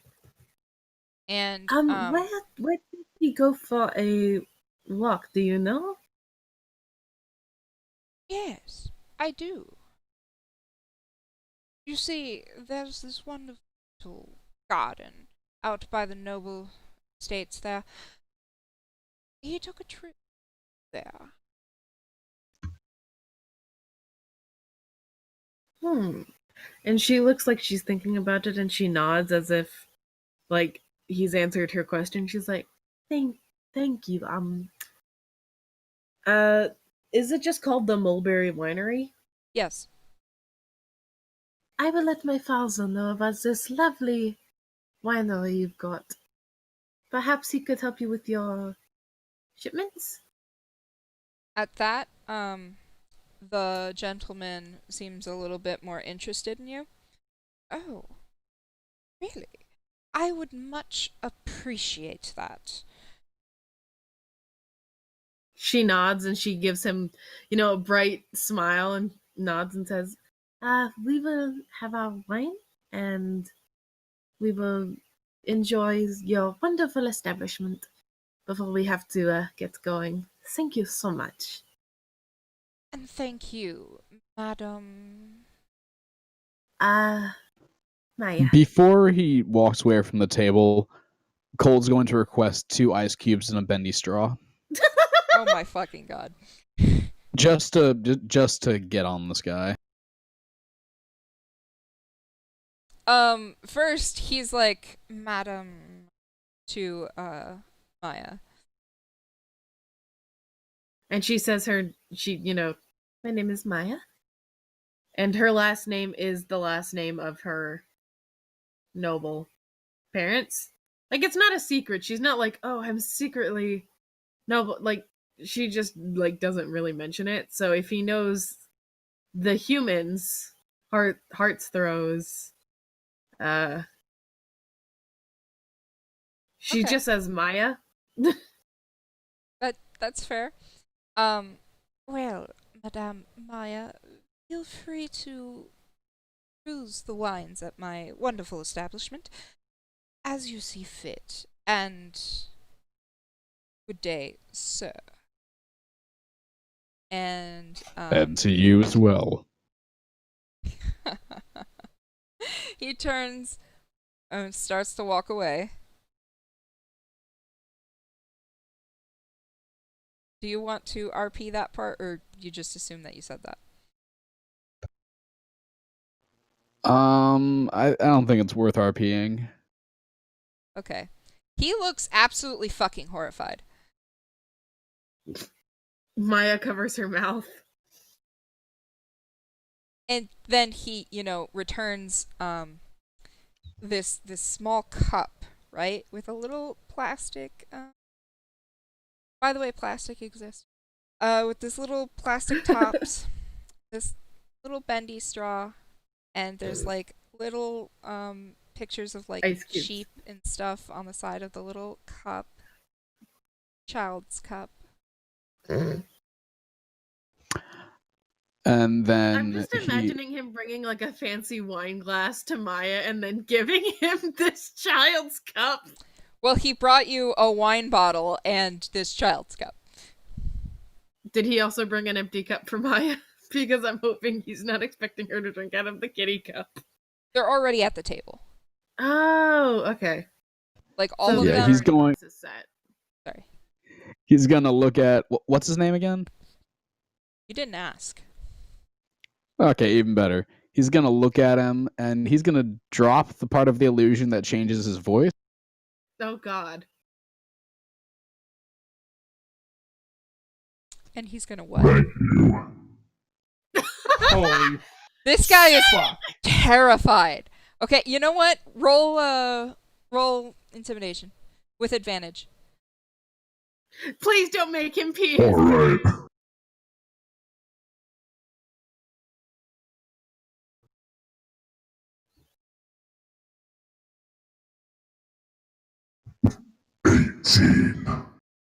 Oh, sweet Jesus. This man pisses his pants. Yep, that was a 9. Oh no. You made him pee himself. This guy is absolutely terrified. He is shaking and he like tries to scoot backwards and turn around and like kind of like sort of power walk away from you guys. He doesn't even like charge you. He's just gone. Wonder what was his problem. Maya just gently whacks him on the arm. Like, she's amused, but she's also like, come on, you shouldn't have done that.